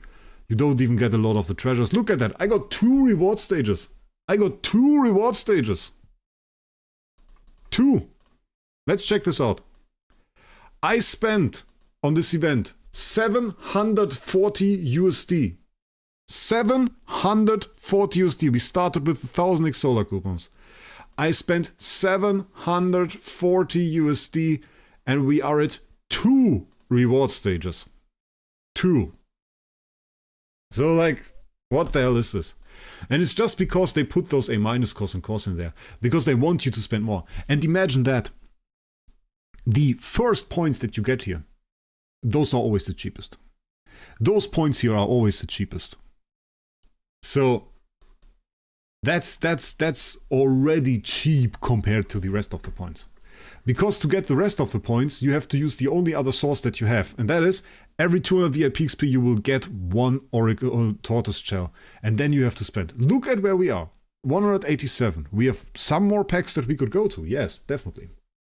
I mean, is this event longer? This event is also longer. Look at that. So we get a lot of free rewards here. So it's no. You are not abused as free to play. As free to play, this event is pretty good for you. Because you have 10 days here. You will get 10 days of free rewards. So this is going to be a pretty good event for you. As for free to play. I don't want to shame on that. But for a whale, I mean, I'm going to get more loot from the free to play side as well, obviously. But everybody's going to get that. From the spender perspective, this is essentially full spender. This is what I got for spending. And then the free to play part is going to come on top of it. And I reckon I'm going to get this still. I'm going to get the B+ core. So, but, like, you're serious? You're serious here? And this is the insane part. And people underestimate how much you're going to need to get there. So to get this SS core, you're going to really spend close to the max to this. This is going to be like, you're going to get to 800, 900 on this. So, like that is the madness to me. And just keep in mind, so every 200 VIP XP you get like 1 Tortoise Shell. And let's say you need another 600. After doing this event, you need another 600 and you got the S score. Let's just calculate that. 600 times 2000 times 200 divided by 5000 times 100 is 2400 USD. So for 600 Tortoise Shells, you spend 2400 USD. My man, this is a few times rent in many countries. So that is ridiculous. So yeah, pretty bad event. I don't really like it. I never like those events. You're never going to see me spend towards getting this unless the H pays it for me. If the H pays it, I'm fine with it. I think then it's going to be a fun time because we're going to get to use an A-, an A core, and A+ core. This would be cool. If the H pays for it, if the H doesn't pay for it, it's not worth it. Because last time I received like 10 USD worth of loot from this. And right now we don't have any recorded content in here. So yeah, it's not going to be very good. So that sucks. We have 4 of those chests, right? Yep. So that's going to work out nice. So we can basically now go ahead and get ourselves another 6 right here. This is going to bring us to 10. And this is going to give us half a core. Which means we got 4. Nice. And if anybody's wondering why I got like 3 DTV cores here and why I got like those, I auto-collect them. There's more than a month rent in Dublin. When I started working, that was more than I earned in a month, and I didn't even earn badly when I started working. So, yeah. Yeah. Bit of a madness. I'll be honest. I have to do a little bit of, oh wait, we are level 120. That's cool. That's cool. Check this out, guys. Level 120. I have to upgrade all of those later. But level 120. Very nice. So, yeah, we're not going to go for that. We're definitely not going to go for that. Did I build Oscar? I did. With a B- copy on there. Okay, we have to live with that. Did I put... Oh yeah, put stone on that too. Nice. So we have the full core, meaning we don't need to get another. Meaning we can go... Oh wait, how many Grimoire stones did I get? Because I got quite a lot. We got 9. Oh, that's a lot. We got some chests here. Because I got those chests too. Did I get all those? That's an insane chest. We got those. Those include some as well. The random chests you have in your bag. They look like this.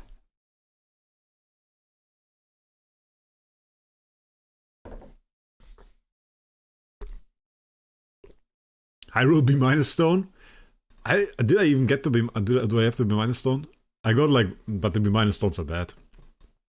Yeah, bad. They're not going to work out. We got 2 already, so we had 1. It's not like we couldn't do it. I'm a little bit hyped, honestly. I'm a little bit feeling like I should just hit the button, get over with.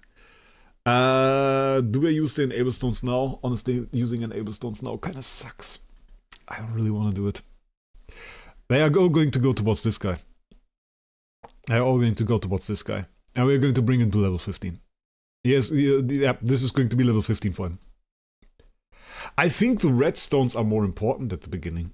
And you can get a lot of those. I think if I want to have like probably 1 more hero, full red. Yeah. But like LDA full red I think will be very insane for PvP. But I'm not sure. Like now if I really decide Oscar is good, then I'm not sure if LDA is going to work. But okay. That's another topic. So we got this all going. We got this done. We got this done. This is also well done for now. We got 20 more in here. We don't really have to take the redstone grimoire. We could, but we don't have to. It doesn't matter in the end. You can just take it. Because I either take it from a chest or I don't. So yeah. Void material. We're just going to go like this. We're going to claim this for now. Nice. We have all those rewards. We have none of these rewards, which means now it's Oscar building time, I would say. Oscar building time, guys. Evolution Cube. There we go. A lot of Oscar copies. Let's go. Equipoise Arbiter Oscar, let's go. I want to see it. It's not AEO, it's EAO. Oh, an Oscar stream. This will be a real slapper, I'm sure. Danny the Grand, so bored from AFK Journey uninstalling. He is here in the chat to watch Idle Heroes once again. This is like a guy relapsing right in front of us. He got rid of the Idle Heroes addiction and made it into AFK Journey, and then uninstalled AFK Journey to fall back right into the Idle Heroes addiction. So that's a thing. Nah, I'm kidding. He's just saying hello in the stream, which is very nice. So that's a cool thing. We and Wraec streaming at the same time, I see. Oh, Potato Man streaming. That's cool. Does he have viewers right now? Just joking. We're a little bit, yeah, we're a little bit streaming at the same time, which is kind of bad. We need 10 stars, I just noticed. We don't really have those. We have 9 stars though. Can build those. Oh! I forgot I had this. S-tier puppet. Didn't even know I had this. Okay, I mean like we wanted to make an X tier sooner or later. Do I have 10-star chests? I should give out more of those. I hate building heroes. So annoying. Where did those come from? 394? That's a ton. Let's use those. 500,000 in my country. That's the same. What is this Oscar deal? Describe what he does in 20 words or less. Am I ChatGPT? Read him yourself. Log into the game. Enjoy. Dazzle. That is his deal. Oh wait, we have those chests too. Ah, those also. We have 30 of those. Wait, 30 is what is this? 5,000, 15,000. That's not even a lot. Are those like big chests? Wait, are those big chests? 10? 600k. Okay, I don't know. We got 72 of those. Oh wait, we got core in here. We got half a core in here. I didn't even see that. We got half a core. I just found half an Oscar core. I mean, it doesn't matter. We had more than enough opportunity to get it from the event, which we did. For this one, honestly, should go with this, right? It's 3,000. It's not bad. Or we can get like 750k of Stellar. I think I'm just going to open those and get like 3,000 of this. Because this is just like very, very good. So this is nice. And then we have this here. I am kind of thinking about like just keeping some of those chests. I'm just going to use those towards rerolls, honestly. They're just going to go towards rerolls. And this one, I'm not sure. Like on the one end, yeah, we already maxed, right? We already got this done. We can get 4 of this. I think 4 of this would be good. Then we just throw the rest of those towards this. Bam. Don't play ChatGPT for Daddy the Grant. Don't do it. So. Oh, by the way, while you are here, I saw yesterday there was a little bit of a rule dispute there on the Apala server. There were a little bit. I just saw basically you were in chat, Pac-Man was in chat, and like 5 admins trying to explain the rules, which I thought was fun. I don't know what they are doing at the server, honestly. The server is going down. Yapala is going down. Jake is doing good, but the server is going down. I'll tell you that. I'll tell you that. I don't believe in that server anymore. That's like 5 steps before Analytica. 5 steps before Analytica. Give them half a year, the server's gone. Somebody will have basically done some shady things, and the server will go down. No idea. I talked like half an hour at the beginning about why it is great. I still haven't built the bloody 10 stars. Oh wait, we have some 10 stars. We have some 10 stars. Not enough, I think, is it? We can build some more. Yeah, okay, Lutz is good. I built a Lutz 10 star. Emily... Okay, I think that's enough, right? Is it? KB. At least I don't have Hero Promotion Stone issues anymore.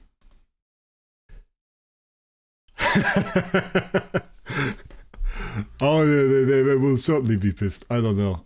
Nah, I didn't think like Jake is okay. So Jake is good.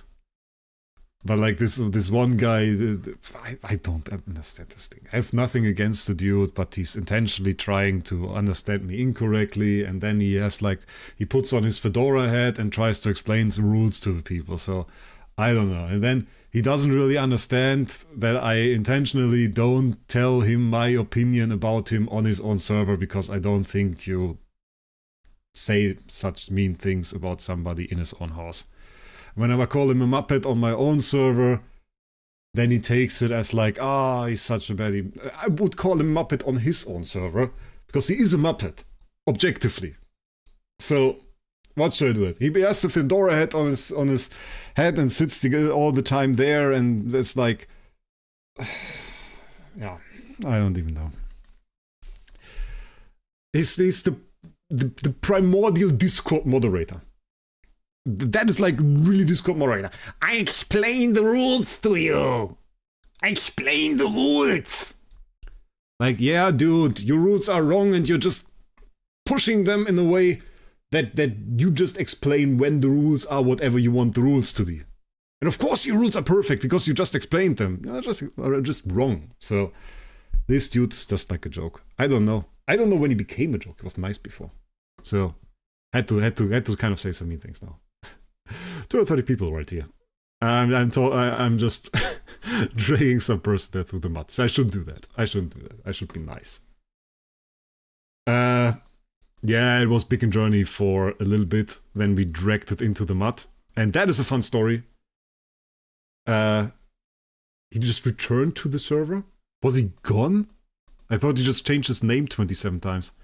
The thing was, if you guys care, if you are like Ruffen and you know about AFK Arena, you're not really into AFK Journey. There's some very, very fun conversations actually on my Discord server in the AFK Journey channel about Analytica with some very, very interesting screenshots. If you guys care about that, if you care about gossip, if you care about madness, honestly, this could have been any YouTube video you have out there. This could have been Moist Critical prime time because it was just so insane. So they are entertained. I know I won't tell them to uninstall Aileros. That game is actually fun. So that could have been an absolute madness. Trust me, there was some stuff going on there you wouldn't believe. Let's just say this guy, the leader of the server, also got banned in the end for Discord's child protection guidelines. So he breached those, which should tell you anything you need to know about this person, essentially. Which also means you shouldn't really know this person, but he's gone now, which is good. And you have to understand, I don't know, how many members, does anybody know how many people there are on Analytica? Like, how many members did the server have? It was insane amount, like 20k plus. So essentially, a server with like, let's say 20k plus members went down because of this. It went down. And it was like such a weird thing because it all went in the background. It was always in the background. And some people, they just knew crazy stuff about this guy. And then, I don't know, I still think that I was part of the reason that it went down. I'll be honest. I kind of, if I had like a book where all the things were in that I did, I would put that in there. Because I was very, very public about it. And a lot of people were like kind of keeping it under the carpet because they had multiple different problems with this guy. And I just put it all out there. I just wanted this to burn. I just wanted to see the guy burn. I don't know. Not because of hate, but just because I thought he was just such a bad person. Guys. I'm just using this topic right now, by the way, because we're upgrading the hero, and there's literally nothing to say about this while we are doing this, because it's just a boring process overall. But I thought this would be less of a boring topic. And he was just such a bad person. And every single day, there was something new about it. And if there's one thing I regret, it's that I didn't really make videos about it every day. I should have just made a channel and posted a video about everything that this guy did every single day. That would have been such a cool thing to do. I would have loved that.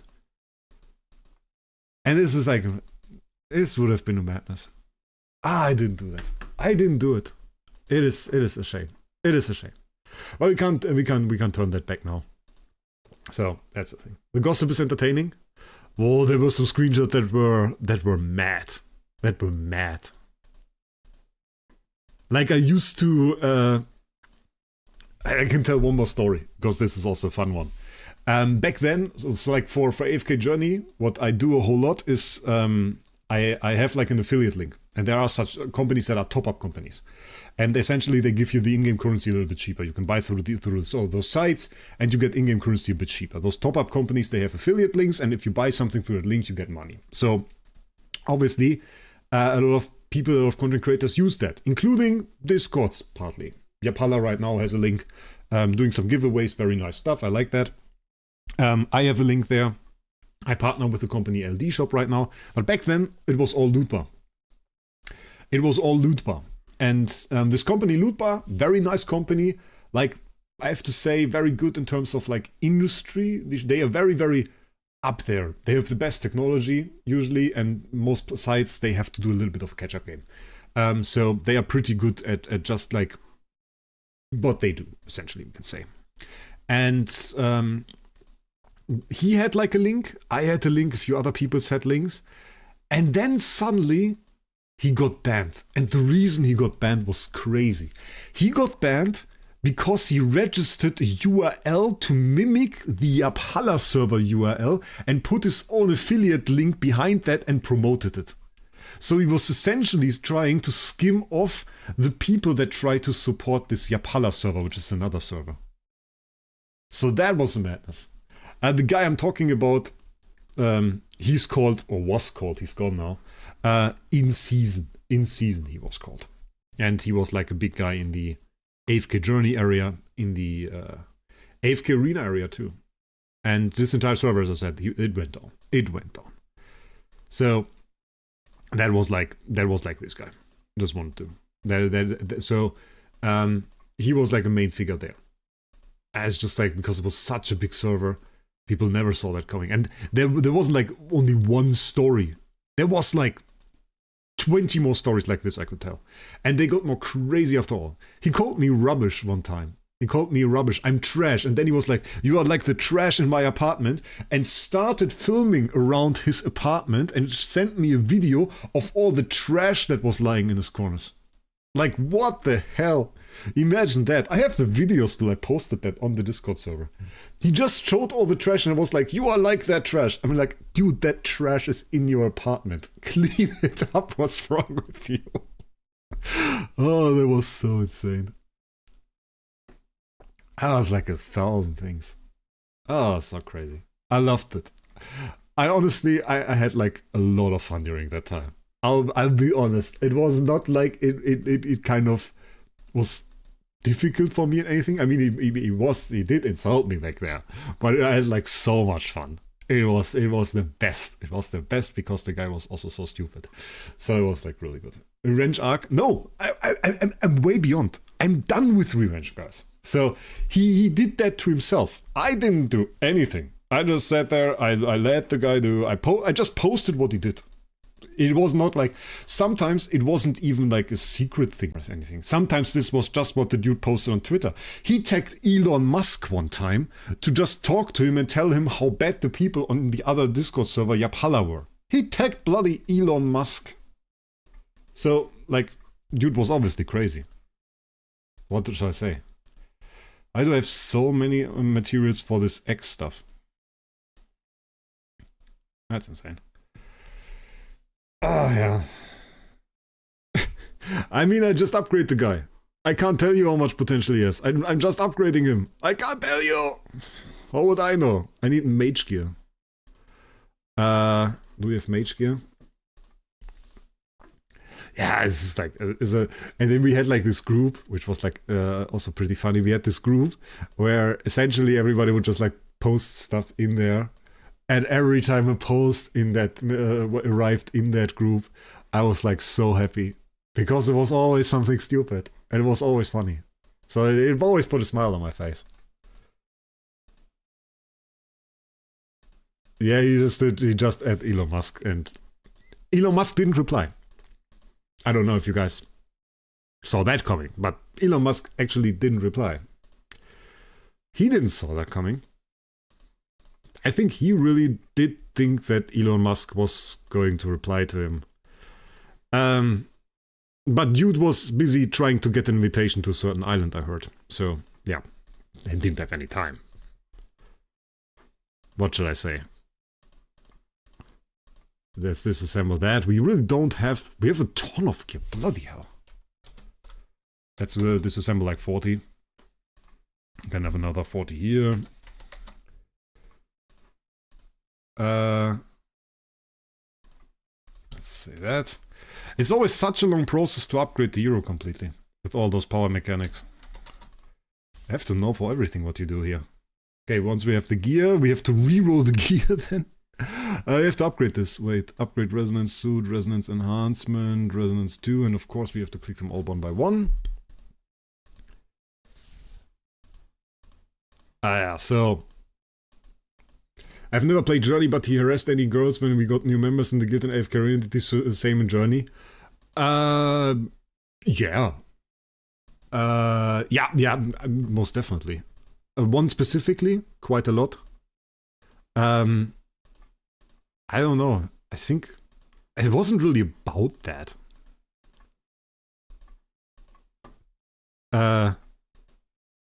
Like this is going into some topics where when you talk about it in the YouTube video, you kind of get banned. And you just can't really touch that topic at all. But he was doing stuff that, or talking to some people in a way that you shouldn't, especially when they are a bit younger. I mean, it got him banned in the end. So, not a good guy. And yeah, but he's gone now. So that's the good part, is that he is gone now. And did infect my web. did in fact get banned in the end. Even though it wasn't really for what he did. It was for some really stupid stuff.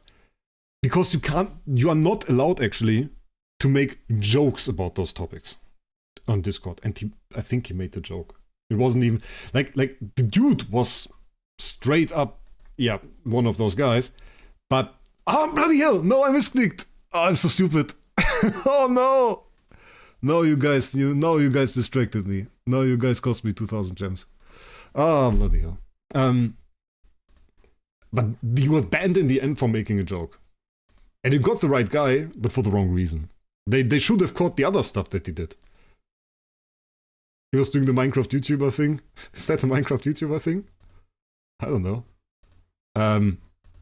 He should have got banned for the other stuff, but they never detected that. So the banning system worked only to the extent that it got the right person. Oh wait, this is wrong here. But they should have gotten him for something else. Normal Oscar, no. Got the Dr. Disrespect treatment. Yeah, this guy's also gone, right? He tried to make a game. And that kind of failed, I think, if I remember. Nah, don't really matter to me. I'm not like a big fan of creators, you know? I'm not hyped about somebody like that. It's just like, I'm not really into stars. I'm probably more hyped if somebody like Barry or a VH or something does a stream than I would be for Dr. Disrespect. So that's more of a thing. I think that's cooler. Where's my bloody... There. Okay. Okay. We are done with the upgrades. So let's put all of those topics aside and let's see what we have to do here. So the thing is, the copy is already kind of crappy. But if... don't really know what to do. I really wanted to have control preg CI offset, something like this. Probably control preg would be good.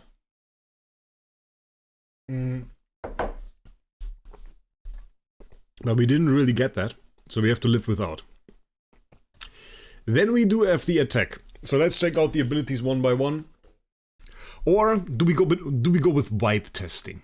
Let's go with vibe testing. I want to do vibe testing. I think I saw something that with like full energy. Was it full energy? If we have full energy, maybe let's just go Will of Winter. Do we go Will of Winter? I did make some PvP team recently. We'll probably plug him in there. Ah, this was the bad one. Okay, deploy. Who do we go with? I don't hate this at the beginning. Go like this, maybe remove her, put this. I can see that. Let's go with his core as well. Core is nice. With self gains ordnance, 2 random allies have 70% chance to increase energy. 6% chance to dazzle one random enemy. When self gains Arbiter's Insight, deals 500% of attack damage to dazzle targets and reduce their attack. So nice, we take that. Let's save. That is good. That is not good. Do we have speed? We don't even have speed. We probably have to reroll that stone. Who's his tenants? Can check it out in a sec, mate. We can go crit. I kind of want to have like preg here. Wait, where's preg there? Preg. Let's save that for now.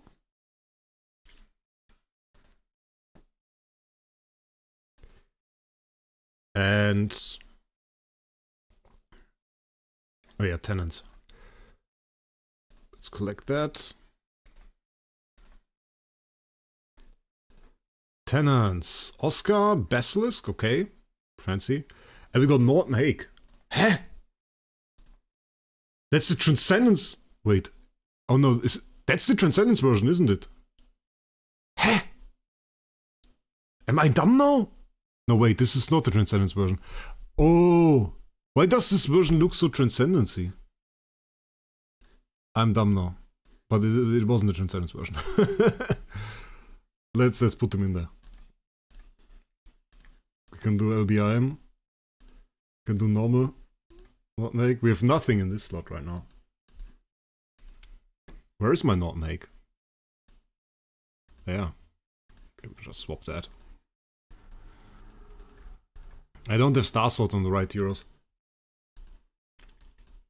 And I've built neither Basilisk nor Oscar right now.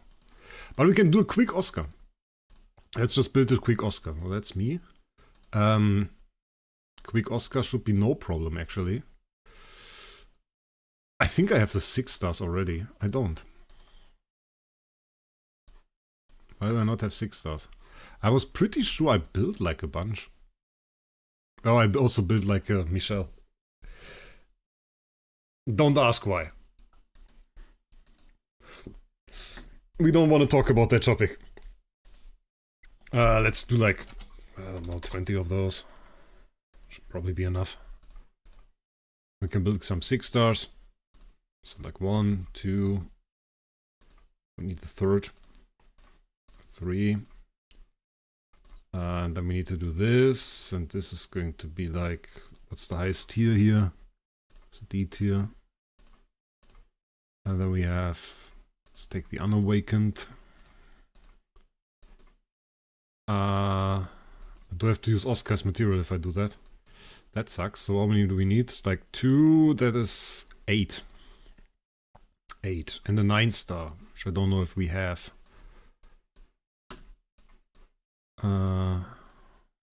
have a 9 star. Okay, so summon, let's summon 8.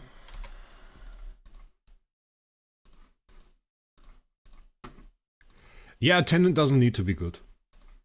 So we don't need like a high level tier Tenant with like insane stats. We can, of course, have that. It's good if we do. But the thing is, we only need the Tenant for like speed. So it gives the same speed. Speed only depends on the slot. As long as the Tenant is in the slot, it's alright. Yes, we are going to rip some Awakenings. Doesn't matter. Lock this guy. Go back. Zesty, the problem is I don't know if I want to spend that amount of currency on him. So we first have to figure out if he's good. Like, at the beginning the heroes are always so expensive. I don't even know if somebody will want to use him. So if nobody wants to use him, I don't need to spend a lot on this. So I have the opportunity to test. So I should use that, I guess. Just my opinion. Because if I think now that he's bad, and I don't think that like a better copy would fix it, yeah, what do I even care about? So we have like a pretty bad team set up. It's very strong. It's also very set up for PvP. And that has like an LDA. Shall we just get crushed one time? Doesn't really matter. This was my last test. Let's just see. I don't know. It's pretty low tier. Do we have Dazzles? We have Dazzle here. That is good. We have Dazzle there. That is also good. No, that is Stun. A Stun in Dazzle, I think. Or is it Dazzle? I even forgot the bloody Dazzle symbol. We are stunned though. That doesn't help. We can be unstunned though now. Yeah. Unstunned. Nice. We have attack debuff there. Huh? Don't hate. I don't hate that. I think he has pretty good all damage reduction too, by the way. Because that copy is surviving like crazy. That guy is surviving like crazy right now. I wonder if Williams is a good combination for him. I wonder if Williams is a good combination for him. Pretty tanky. He has the Finn stuff on him. Always recovering HP. We see, look at how much HP he's recovering. Do you see that? Every single time there is a hit. We always see like bam, some HP coming back. Got this active now. This could now bring the LDA back. We got heal effect incurrers. Okay. I dying. Not bad. Didn't expect that such a team that was like pretty badly set up, honestly. could get this win. Little birds flying around their heads, so I was right about that. Whoa, it's not bad. 280 there. From the damage perspective, that's pretty decent. And it's not all about damage. Sometimes, like, people, like, underestimate it. His IHP, granted, couldn't do a whole lot. She didn't really get into play in this fight. I don't hate the damage he put out. We didn't have optimal stone yet. We could probably do a little bit for the stone. Don't hate it. I don't hate it. Wait, we should unlock second stone first. Third. Let's do second and third. XTDTV.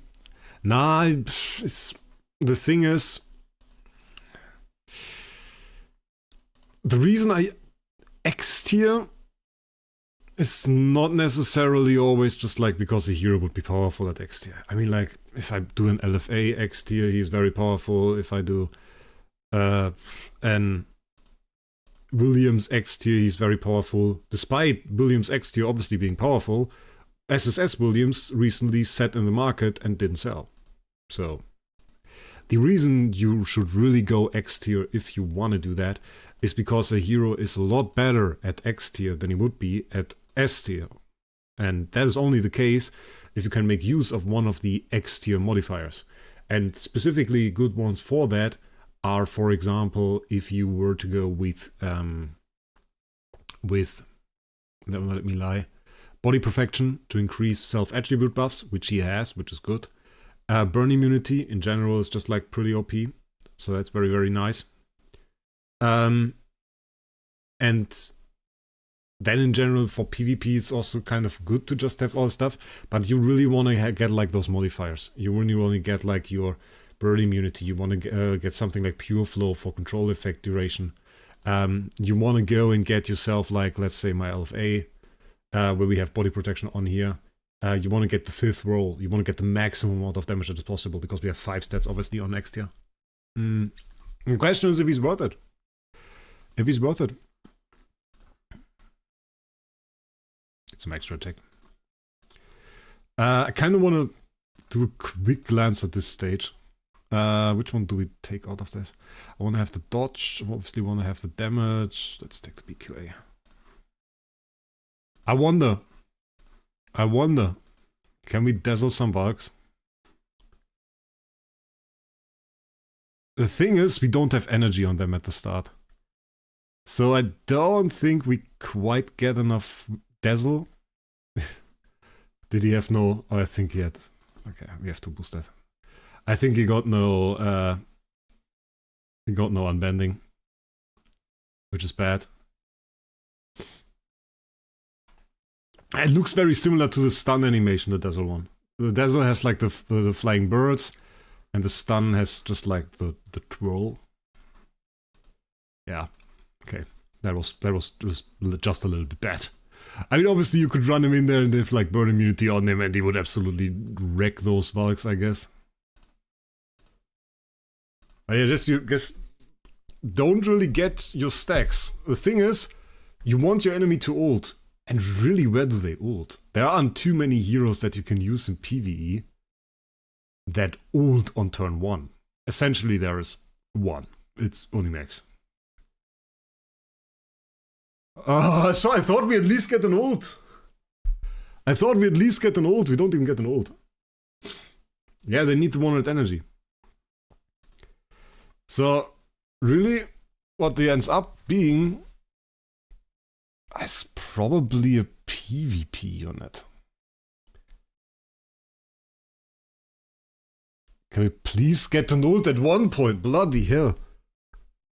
I hate this stage, by the way. Why not use Wukong for CC? Let me think. Because of 3 Valks in there? I mean, you can start the fight off with Wukong, but then I can't run SSM with Unbending. And on turn 2 I'm dead.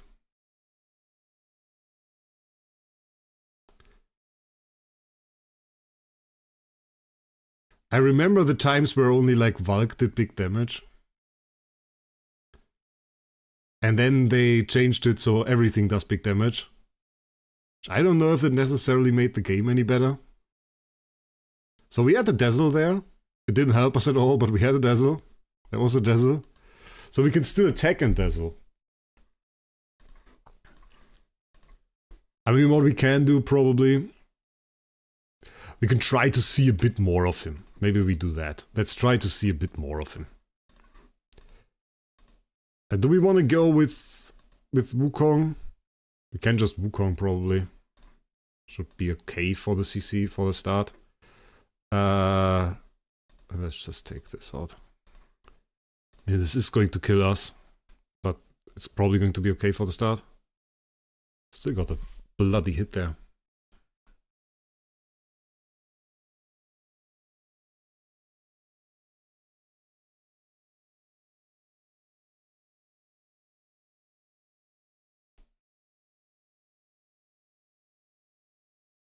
I mean, we got a... This is interesting.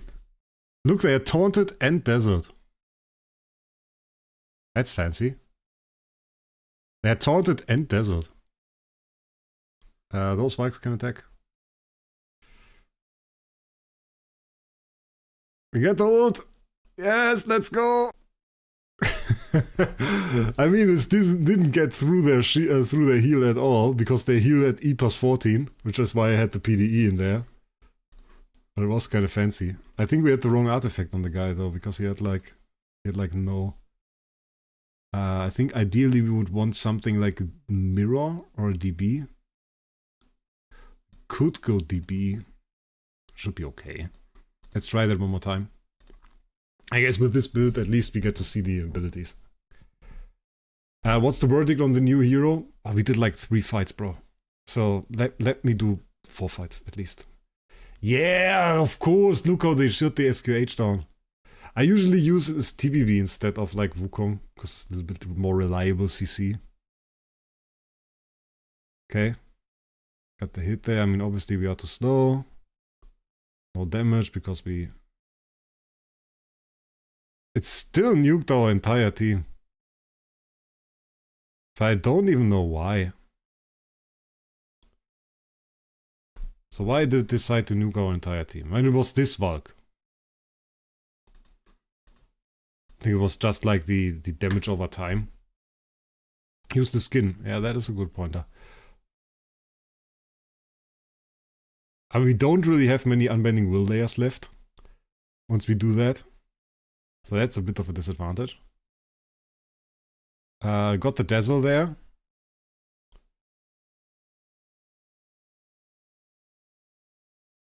I mean, CC-wise, it's kind of a lot.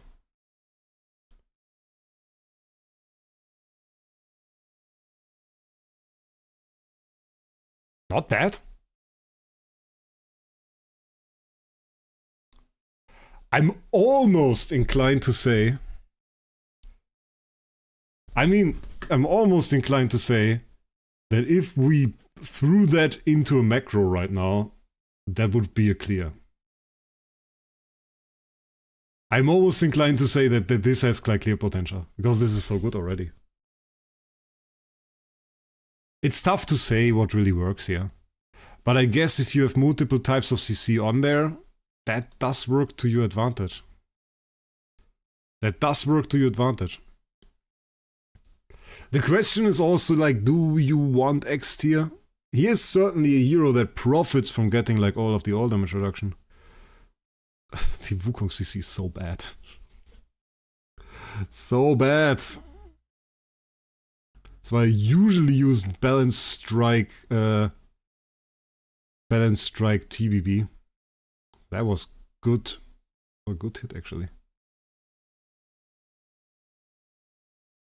And then we saw the Dazzle. We saw the attack. It just hit the SQH. Didn't hit 3 heroes.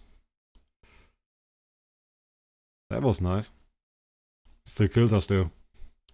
I mean, in the end on this stage it's a bad example because those 3 Homes Youngs kill you. But we do get good Dazzle, especially after you ult. So I don't hate that. I don't hate that. If he's really good, well, different question. Different question. But do I like him? Yes, I do. Look, he doesn't even have a team. Don't watch YouTubers without a team. So let's see that. Start of the fight. I don't see Dazzle, I see stun. We are going a little bit too hard in there. The Wukong is doing bad things. It's like a full AoE nuke there. Okay, we went a little bit too hard in that. Maybe we just fight Paul Kappa again. Because he has strong team. We are stunned once again. But we have Dazzle over here. That is Dazzle if I see it correctly. Want to see the heal. Let's focus on the heal on this guy. I forgot many heals. Okay, we got the heal there. Pretty decent damage. It's not like, oh, your entire team drops that damage. Oh, we have to watch this part and repeat. Because we actually got like a dazzled IAE div. Ah, this one is so good, this part. I want to watch that again. Which time is that actually? Which time is that? How long do we stream? 2 hours 21. I want to watch that again. Okay. I have to write that down for after the stream because I want to watch this exact scene one more time. I can't watch it right now. It's very annoying. 2, 21, 26, IA, Dazzled, Death. Okay. I need to watch a slow-mo of that. Would you make him better? Yes. Use him alone with no team. No, it's a synergy hero. Synergy hero doesn't work without a team.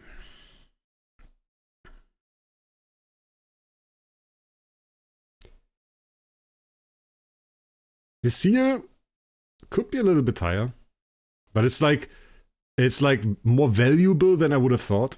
It's kind of keeping him alive through some of the effects. We have Dazzle again, IEA with Dazzle. Would be more value if it landed on the Wukong. Is Wukong Dazzle immune? Wait a second. He's immune against some effects. We're just getting very good wins ever since he is on the team. Like very, very good teams wins against those teams. Very consistent looking wins. You know what I mean?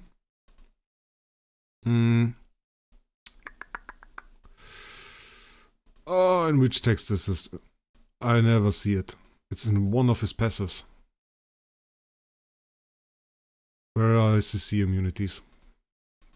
Does anybody know where they are? I never find them.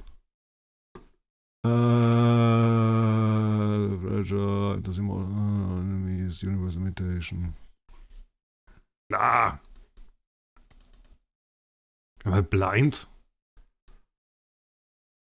Am I blind, guys? Yeah, we can do that. We can definitely swap him out. I want to do one more fight before we do this. That's chance to inflict stun. Bro. Yes, CC immunities, I know it. I know he has them. Where are they? Oh, does only mine have them? I don't know. Is it in his tree skills? Immune to shape. Oh, shapeshifting and petrify. Okay. I wasn't sure if it was Dazzle. I wasn't sure. But imagine there is actually value in here to having this guy fast. Because if this guy attacks fast, we are unstunned, by the way, this time. Last time we were stunned. Wukong close to dying here, actually. Okay, we got the attack. We got the Dazzle on the IEA. I want to keep that a little bit slower. Full HP on this guy. Very good. We have the first death there. This guy's dead. I would like to see a death on her, but she didn't die, which is sad. Which is sad. He has like pretty good tankiness. Debuffs on him. Ooh, now he's dead. Okay. I mean, we can lose this fight, certainly. It is a bit of RNG dependent. Oh yeah, the skin. I forgot the skin again. Let's see the hit. Okay, he's attacking. Oh, we got special stun. Can we please remove that? Yes, Dazzle. Doesn't even work. Okay. Perceptual disorder applied. We got a big shield. We're stunned again. We need stun immunity on the guy. We have 2 types of stun. We didn't even attack. Skip that. He never attacked. We have to keep in mind we are fighting without Nova. And despite what other people are saying and what I saw in a few YouTube videos that were very interesting, we have 3 enemy heroes with Dazzle. We had 3 enemy heroes with Dazzle. And I think his ult is kind of important. I just noticed when he ults, we win super easily. It's just like a very common thing between the fights. When he ults, we win. So why is it when you ult, we win? So, 2 more layers, we deal bit damage. Okay. We deal more damage with 3 layers. With 4 layers, we would deal uber damage. Divine Retribution is possible. Is there a reason? Is there a reason we pretty much always CC the enemy when we ult?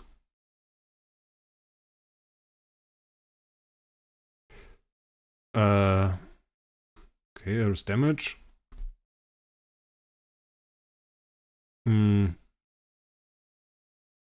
Okay. Burn.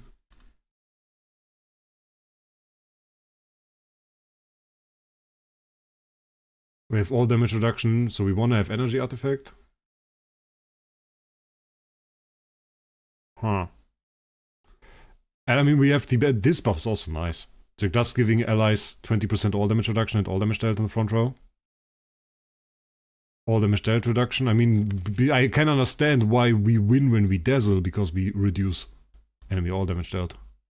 But I didn't really figure out. I mean, like, maybe I'm blind, maybe I don't understand. Why is it that I inflict CC when I ult? We have this one. When self gains ordnance, 2 random allies have a chance to increase energy, and 35 chance to dazzle 1 random enemy. Okay. But it's on first ult. Not on second, on first ult. Okay, we have the layer of ordnance, so basically... what I don't understand about this hero is... why is he so reliant on his core? And why is there nothing in this ult indicating that he will dazzle? Huh? Am I dumb now? But yeah, let's equip the skin. Oh wait, we didn't build it yet. I will quickly build the skin and you guys can think about it too. Because I don't understand it. I don't understand it. I don't really see why this now inflicts dazzle. So I don't see why there should be more dazzle after we ult. But we ult and there's dazzle, obviously. Or the description is wrong. Because every time we ult we have like 3-4 enemies that suddenly have like CC on them. Basic, okay. Yeah. We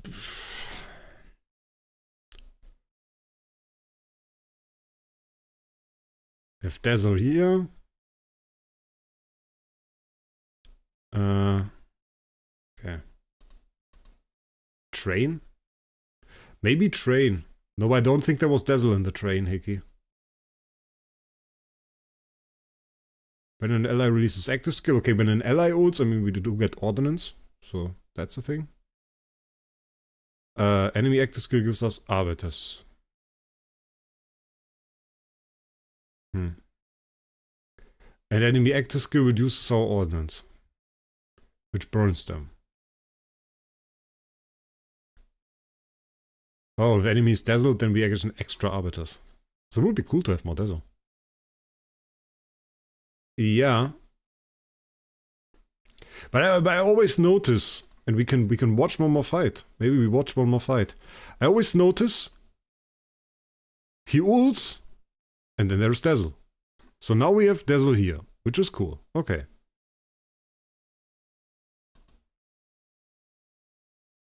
And now he's dead.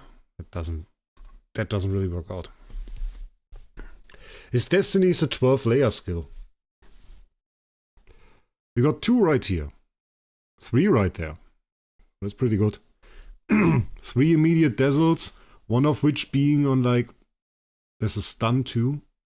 3 immediate Dazzles and one of them being on like an IEA in a meta where PDE becomes less common, so you don't have an immediate reaction to active skilling to block that. So right now, I mean, it would be a question if we can really burst into him.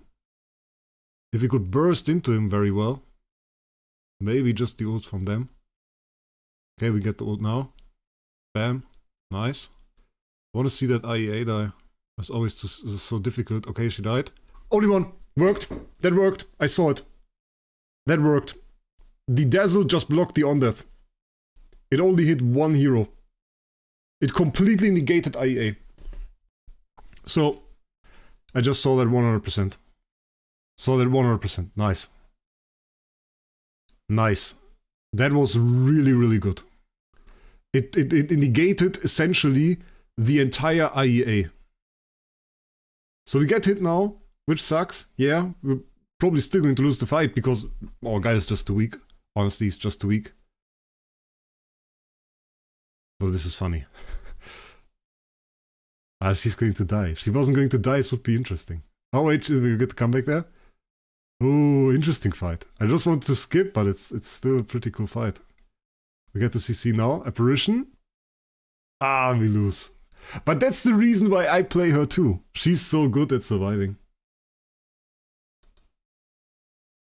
On allies' active skills. But really, the question was mostly...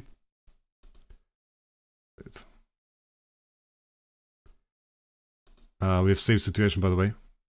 We have the Dazzle again on her. Dazzle here.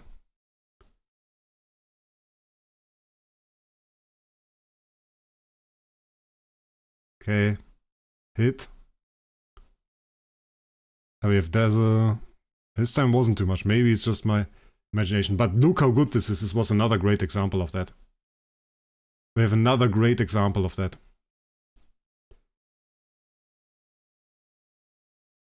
That's pretty insane. Yeah. Yeah, this proves also passive skills. This proves passive skills as well, yeah. 100% also works for passive skills. Like, I remembered that. It was just such a long time ago that I didn't dare to say it is really the thing. It works for passive skills. So it definitely also works on that IEA. And that essentially is what I meant. This is like huge value. This is huge value. Even when we lose here. I mean, we lose mostly because our copy is just not big enough. If that copy was bigger, and if we had like a more properly set up team, and we probably also would use Nova, because he is using Nova, obviously. Then we could do a bit more damage.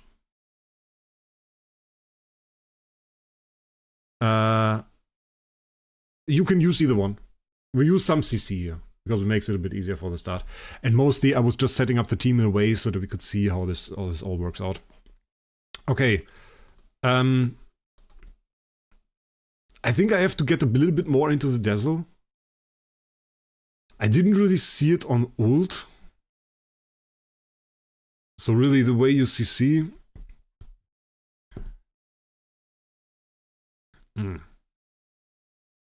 But he needs his core. Like, without the core, I think he sucks. Didn't test him without the core yet. But he just has so little Dazzle in all of his skills. PvE is a bit tough. PvE is a bit tough. You really have to get the most of your Dazzle.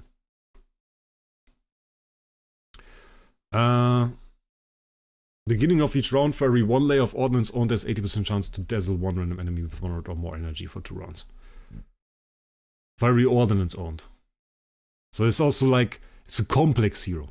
It's a complex hero. It's also about like the ordnance and the arbiters. because you lose arbiters, you lose ordnance. So when an ally releases active skills, self has 80% chance to gain 1 layer of ordnance, so your allies should release active skills, so you gain ordnance.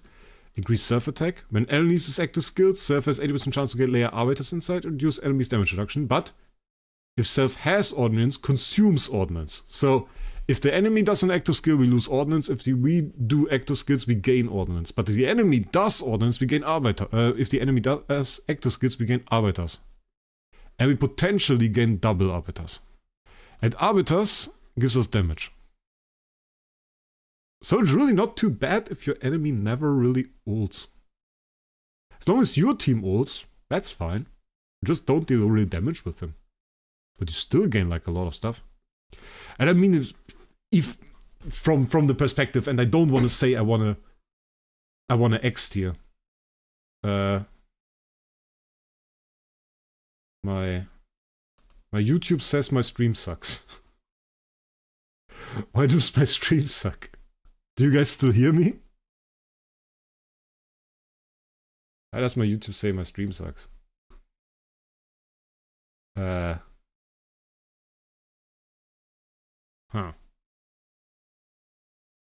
Weird. You're fine? Okay.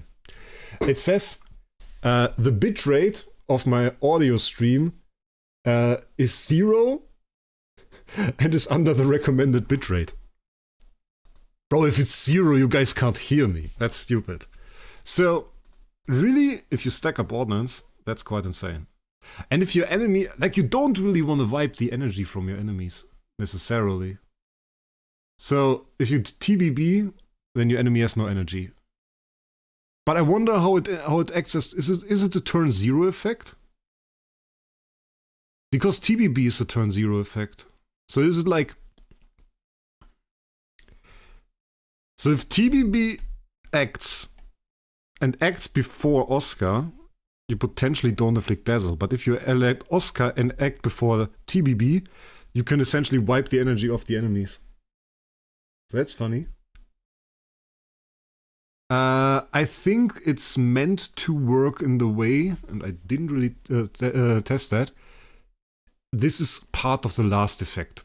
So it's not going to take it away at the first one, it's just going to do it at the last one, as the fourth one. So if you have 4, it is going to wipe it, and then you can have 5 or 6 as well. So you have to basically, when you do the ult at 3, and then next round maybe you have 4, 5 or 6, then it's going to wipe them. It's an effect, I think, from the fourth one. But it's tough to say, because it's like, how do you really check it? You have to again create very specific circumstances to check it.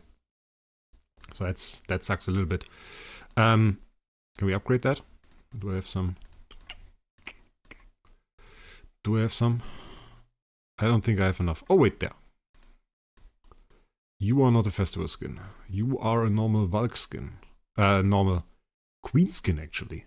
Very fancy, by the way. That's a skin for normal queen. Oh yeah, let's now that we've kind of gotten an idea of the hero, let's take into account treasures. Let's take into account treasures, guys. Let's get into the treasures with a new appreciation. With a new appreciation of what they are going to do.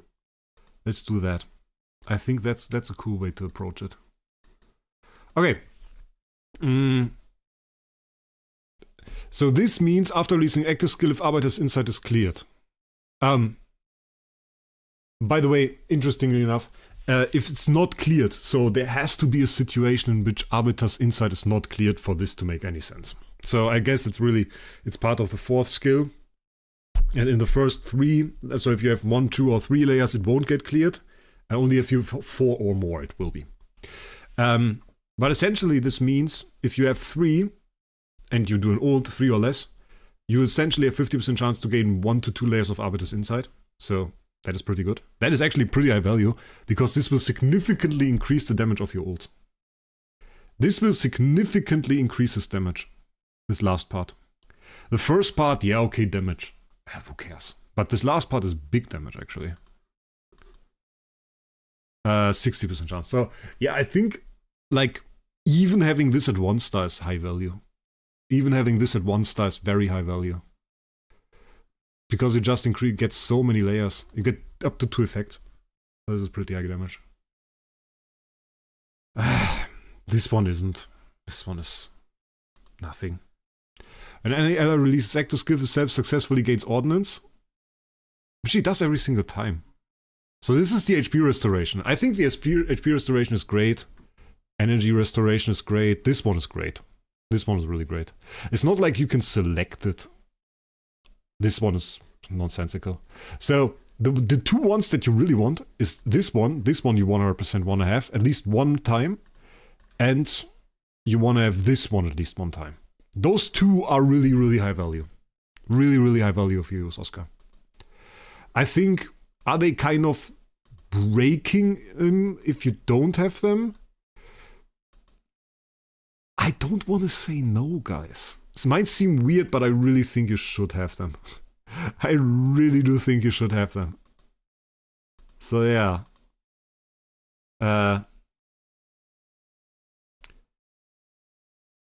Should maybe try more PvE? Yes. Right now he's a bit dying, which is not too great.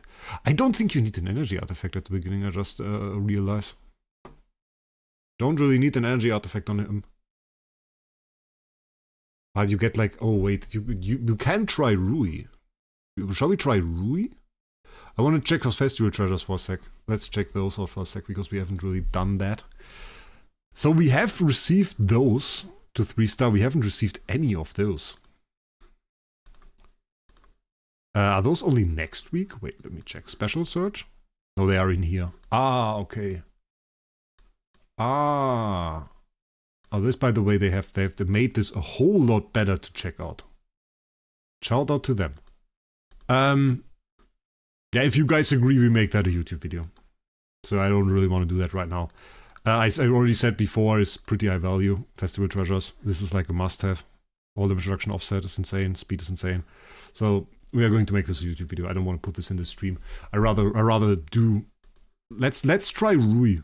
Let's try Rui on him. The Defic Rui, Drui, which has the extra energy that you can get. Verdict of him. Oh, too early. I think he is. How should I say it? Oh wait, we have this one. Oh, look at this. We have this symbol and it shows you how many layers you have. Is this the ordnance or is this the arbiters? It has like those little dots. Do you see the little dots? It has the little dots. Okay, wait. We did an active skill. It didn't get anything. So those are probably the 4 layers of ordnance. I guess. We got a 5th one.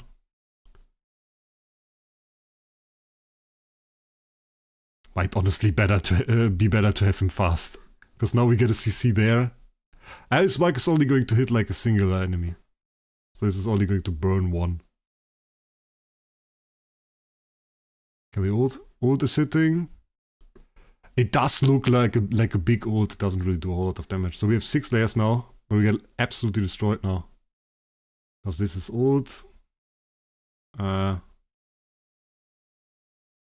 His animations are great. Really get to appreciate it only when there is a time when Shomsyang throws stuff in your face. His animations are cool. Did he win us this fight? No, but look how many Dazzles there were. We have like 3 Dazzles on the enemies. It's not too bad. It's not too bad. I think there is a... So now we didn't get... Oh, okay. You can see right here, this is the ordnance. Because we didn't have energy right now, we did get 0 ordnance. Now we get like 1 ordnance per active skill that the enemy hits. So this is like... This is very cool because this is a nice display. It didn't really help us. Okay, wait, there's only 1 enemy attacking, right? So at least get the second ult. Which doesn't help us because we didn't have... because we can't really stop them from destroying us here. For PvE, I think we already had like the verdict where we saw that it is possibly going to allow us to clear the stage. I'm not sure. I mean, like with the Rui, you have the higher CC application chance. You do have the higher CC application chance. But overall, I think you just go with the Demon Bell, you go with the mirror. cheese threads with him in the future. I think what really allows you to potentially make him a good Void campaign hero is just the fact that you borderline have infinite attempts. So you can just go in there and say, okay, I mean, this is a bad attempt, obviously. 1 CC and we are dead. So 1 stun there. Yeah, look, entire team gone. Was visible from the start. But it's just like, I think a CC in PvP, in PvE doesn't have to be like on all the enemies at the same time. You just need to get the RNG right to have it on the right enemies at the right time. And if that takes 50 attempts, what does it matter? It doesn't. It doesn't matter at all, because the thing that you want to have is you just want it to... got completely wiped. You just want it to be there on the right time. And as long as you get that, I think you're fine. I think you're fine in the end. And then I just care more about PvP in the end, overall. So I think the copy right now is a bit weak. We have a bit low attack and stuff. We could put a Star Soul on him to get like a little bit of compensation for that. Yeah. So we lose like a ton of HP.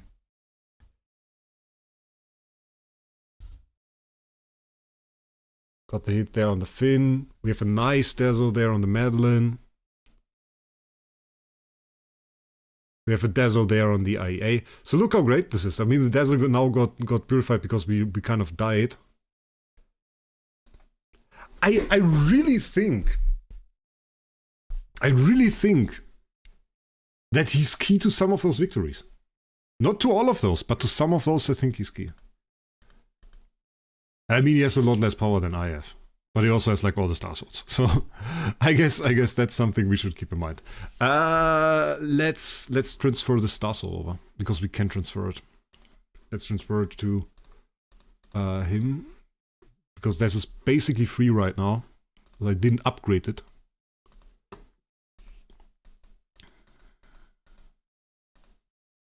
Okay.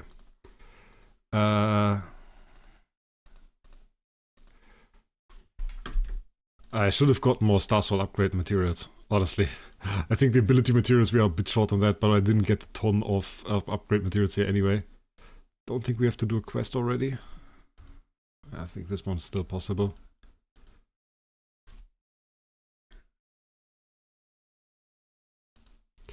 Yeah, I definitely have to use him without the core as well. I have to do like check this out, because if that's bad, that also sucks kinda. I just really want to get some more stats on him. I mean, you guys could say this is a lot. Really isn't. Right now, this one is also not bigger, because we're using fairly low power. Because I had like my stuff set up a little bit different.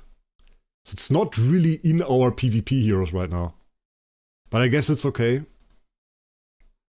Shall we just... Wait.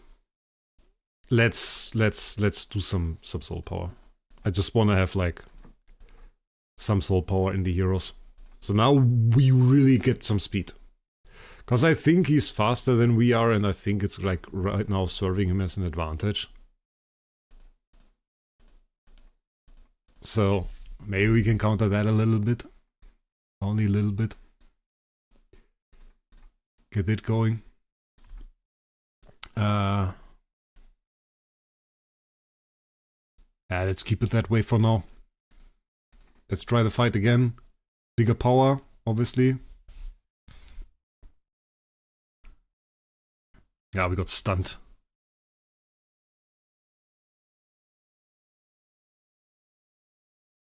It's a bit tough. Star Soul is really destroying the animations. But now we have like Dazzle, look, we have Dazzle there on the IEA, we have Dazzle on the LDA. So even if you run Nova LDA, that is really not going to do it. Neither is this one. Bam. That did nothing. Did nothing. Yeah, okay. But what should I say? Okay, one thing more that I want to try. We're just going to go with this. I'm just going to remove his core. Same fight. Remove core. Let's see that. We still have good Dazzle. So is there, wait, where's the Dazzle?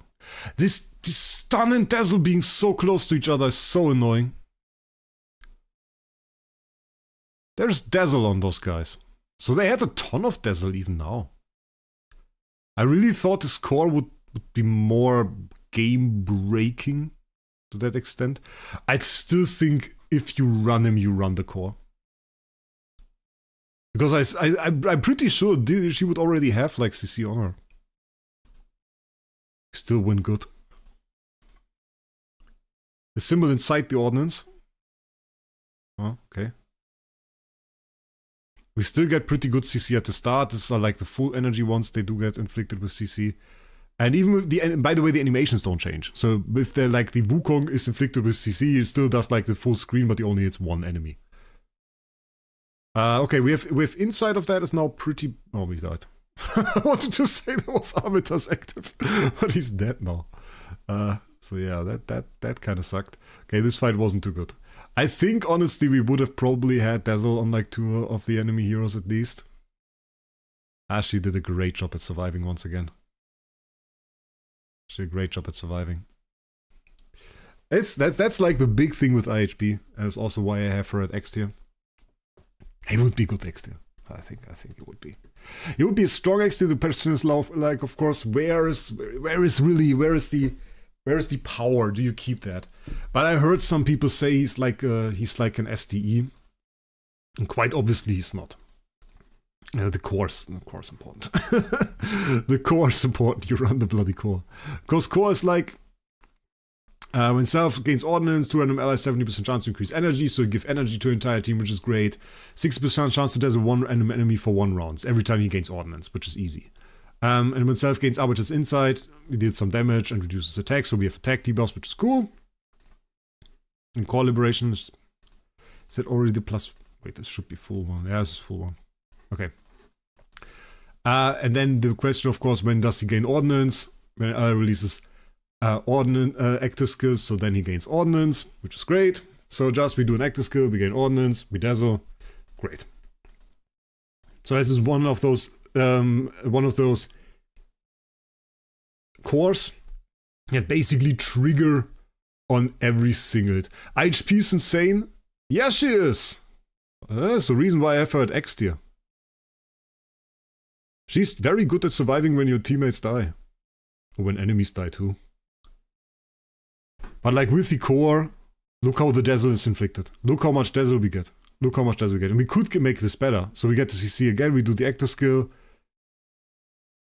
It is limited to a certain extent. But it's such a nice cleanup here. Such a nice cleanup. Yeah.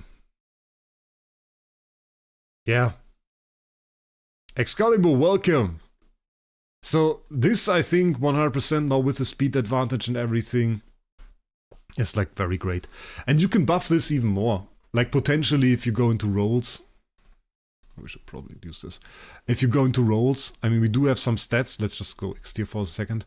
So if I wanted to go roll, I would probably go burn immunity. Still, nonetheless, just because I can use it in Vulcan's nice. Body protection 100%. He has so many self buffs for all damage dealt and all damage reduction. All damage reduction buffs to front row also pretty good. Pure flow is a nice one. CC wise, low key stun. If you maybe stun, maybe I would go stun. And then holy armor, just insane for some reduction would be nice. And then you can go CI offset control preg. Probably control preg preferably. So that is what I would do. And I wouldn't really bother too much with the damage. Like, I think if you really build into him, he can do good damage, especially if you go turn 2 and stuff. We also have a pretty significant Destiny transition skill. So after releasing active skills, self 12 or above layers of transition power, consumes them, dealing 3000% of attack damage to all enemies. Okay, dazzling 2 random non-dazzled enemy for 2 rounds, and then afterwards inflict 1000% attack of divine retribution. Divine retribution can't be blocked by any defenses, so 1000% is quite a lot for that. And I think you just get a lot of consistency in like fast teams, honestly. I don't really see that they really got him right. Not that he's weak, but they didn't get him right for what they wanted to do. They said like, oh, he's blocking enemy from attacking with his ult. He really doesn't do that. He really gives you a whole lot of power with his core when you burst into the enemy. That really is what happens, because you CC the entire enemy, you shut down effects like IEA, you shut down effects like Nova LBRM, and considering that we have to see that right now, Oscar is a direct counter to meta PvP strategies, and that inherently makes him meta. So, it's easy as that. Everything that counters existing meta becomes counter meta and thereby is meta. So, easy. So that is like really the point. So this is a PvP meta hero. This is not a boss damage dealer. Doubt he's going to do anything at that. I see that he has good use also in PvE. Is he super OP? I think this is a hero that with the right RNG can clear everything. I almost want to throw him into blue stacks and just see what he can do.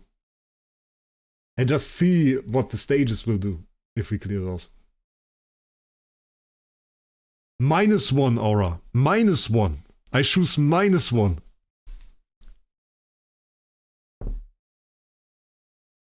Then who's counter to Oscar? Well, you have to consider the following. If every single time, if you want to counter the core, when it triggers when ally releases active skills, self gains ordnance. His core works like this. When self gains ordnance, 2 random allies increase energy, and there is 35% chance to Dazzle. If you want to counter the Dazzle, your easiest solution is just PDE. If you use PDE, every time an enemy does an active skill, remove 2 CC effects. So he does his Dazzle, she removes it. So that should work out. And that should make it way more difficult for him to really inflict all of his CC. Question is, of course, in which order do they trigger? Does the enemy PDE trigger first, or does Oscar trigger first? But PDE should keep you clean of a lot of those CC effects. Unless, of course, you put them together with other CC effects. So Wukong together with this guy make it a whole lot easier. Because if you have Wukong, you have stun on the enemy. Then you put Madeline for some more stun on the enemy. And then you can choose other CC effects. You choose other CC effects that you can put in there too. And I think what is kind of an interest, but I guess they don't really have synergy, right? I wanted to say Williams. But the thing with Williams is he has like this effect which is Blood-Soaked Flower. Is it Blood-Soaked Flower? This is this one effect that he has that eats up energy. You could combine with this first part is nice. So like energy gets full, you inflict Silence Gag Order, this is cool. But I think this Blood-Soaked Flower breaks it really. If self has 1 or more energy, consumes all of them to make the enemy with the most energy lose all energy and inflict Parasitic Rose on them. Parasitic Rose will steal energy from target constantly and absorb it up to 100. So yeah, this makes it so less the enemies get to 100 energy less often. So this is something you wouldn't want to do. So definitely not a synergy there, I guess. Yeah, but you have to try. So but it requires your enemy to have way more investment into denying stuff. So that is really what a counter meta is supposed to do. It has to keep your enemies on his toes to prepare himself so that you can't do Oscar to him. A well set up Oscar will counter a lot from the meta. So your enemy now has to run something to counter that. And I don't think it will be quite enough to run an LBRM. LBRM inherently counters a little bit of that, but if you combine Oscar with like a little bit of base CC from something like a Wukong, I don't think he will counter that. And then on top of that, he would have to run PDE, and that limits his build choice. And if his PDE gets, I don't know, shapeshifted or just dies or something like that, then it's another problem. So yeah. Yeah, I think Williams in your own team together with Oscar doesn't work. So you have to run something else. But it's a good hero. I mean, we kind of saw it here in the Void campaign. I can run the fight one more time.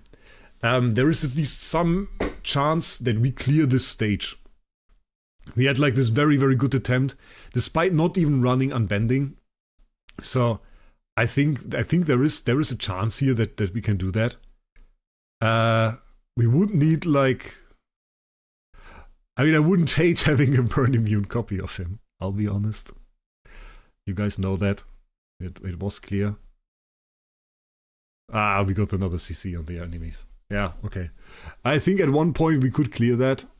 Might not just not be with this fight, but we would have to do a little bit more. Damage-wise, it's like, there's nothing.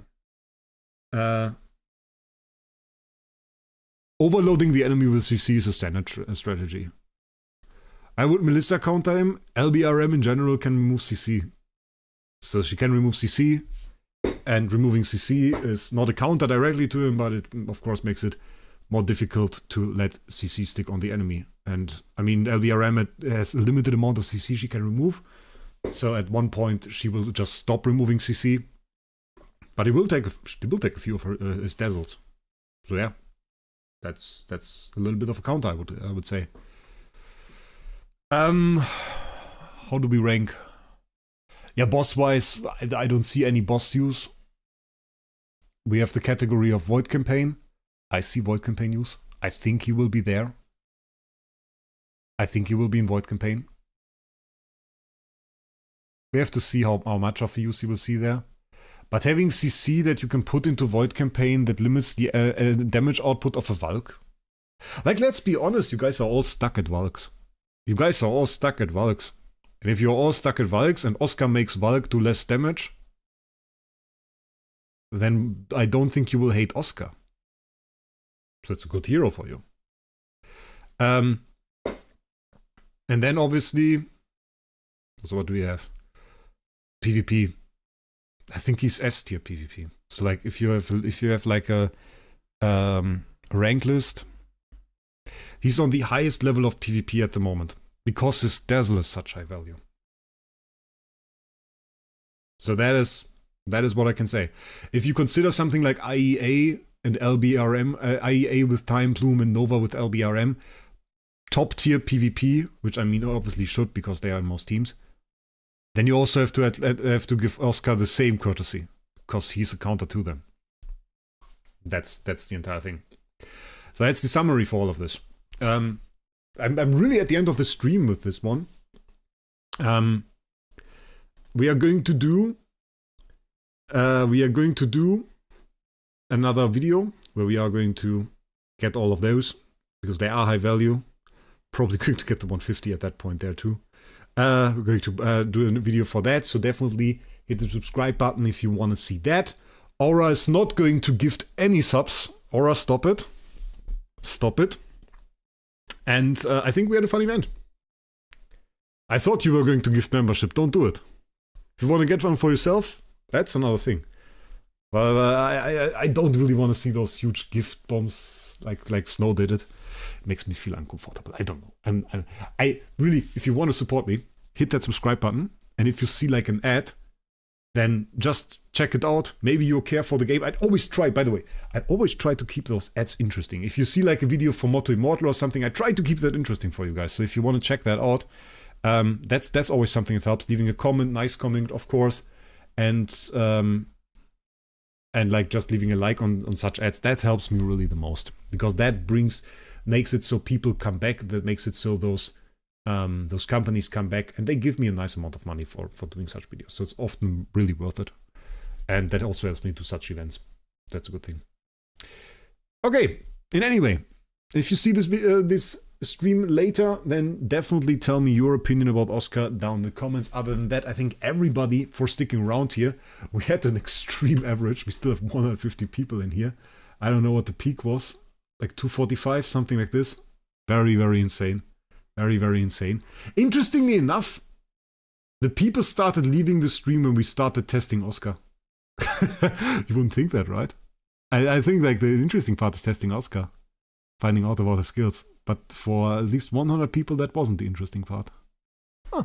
Anyway, with that, I wish you guys a great day. And we'll see us in the next one.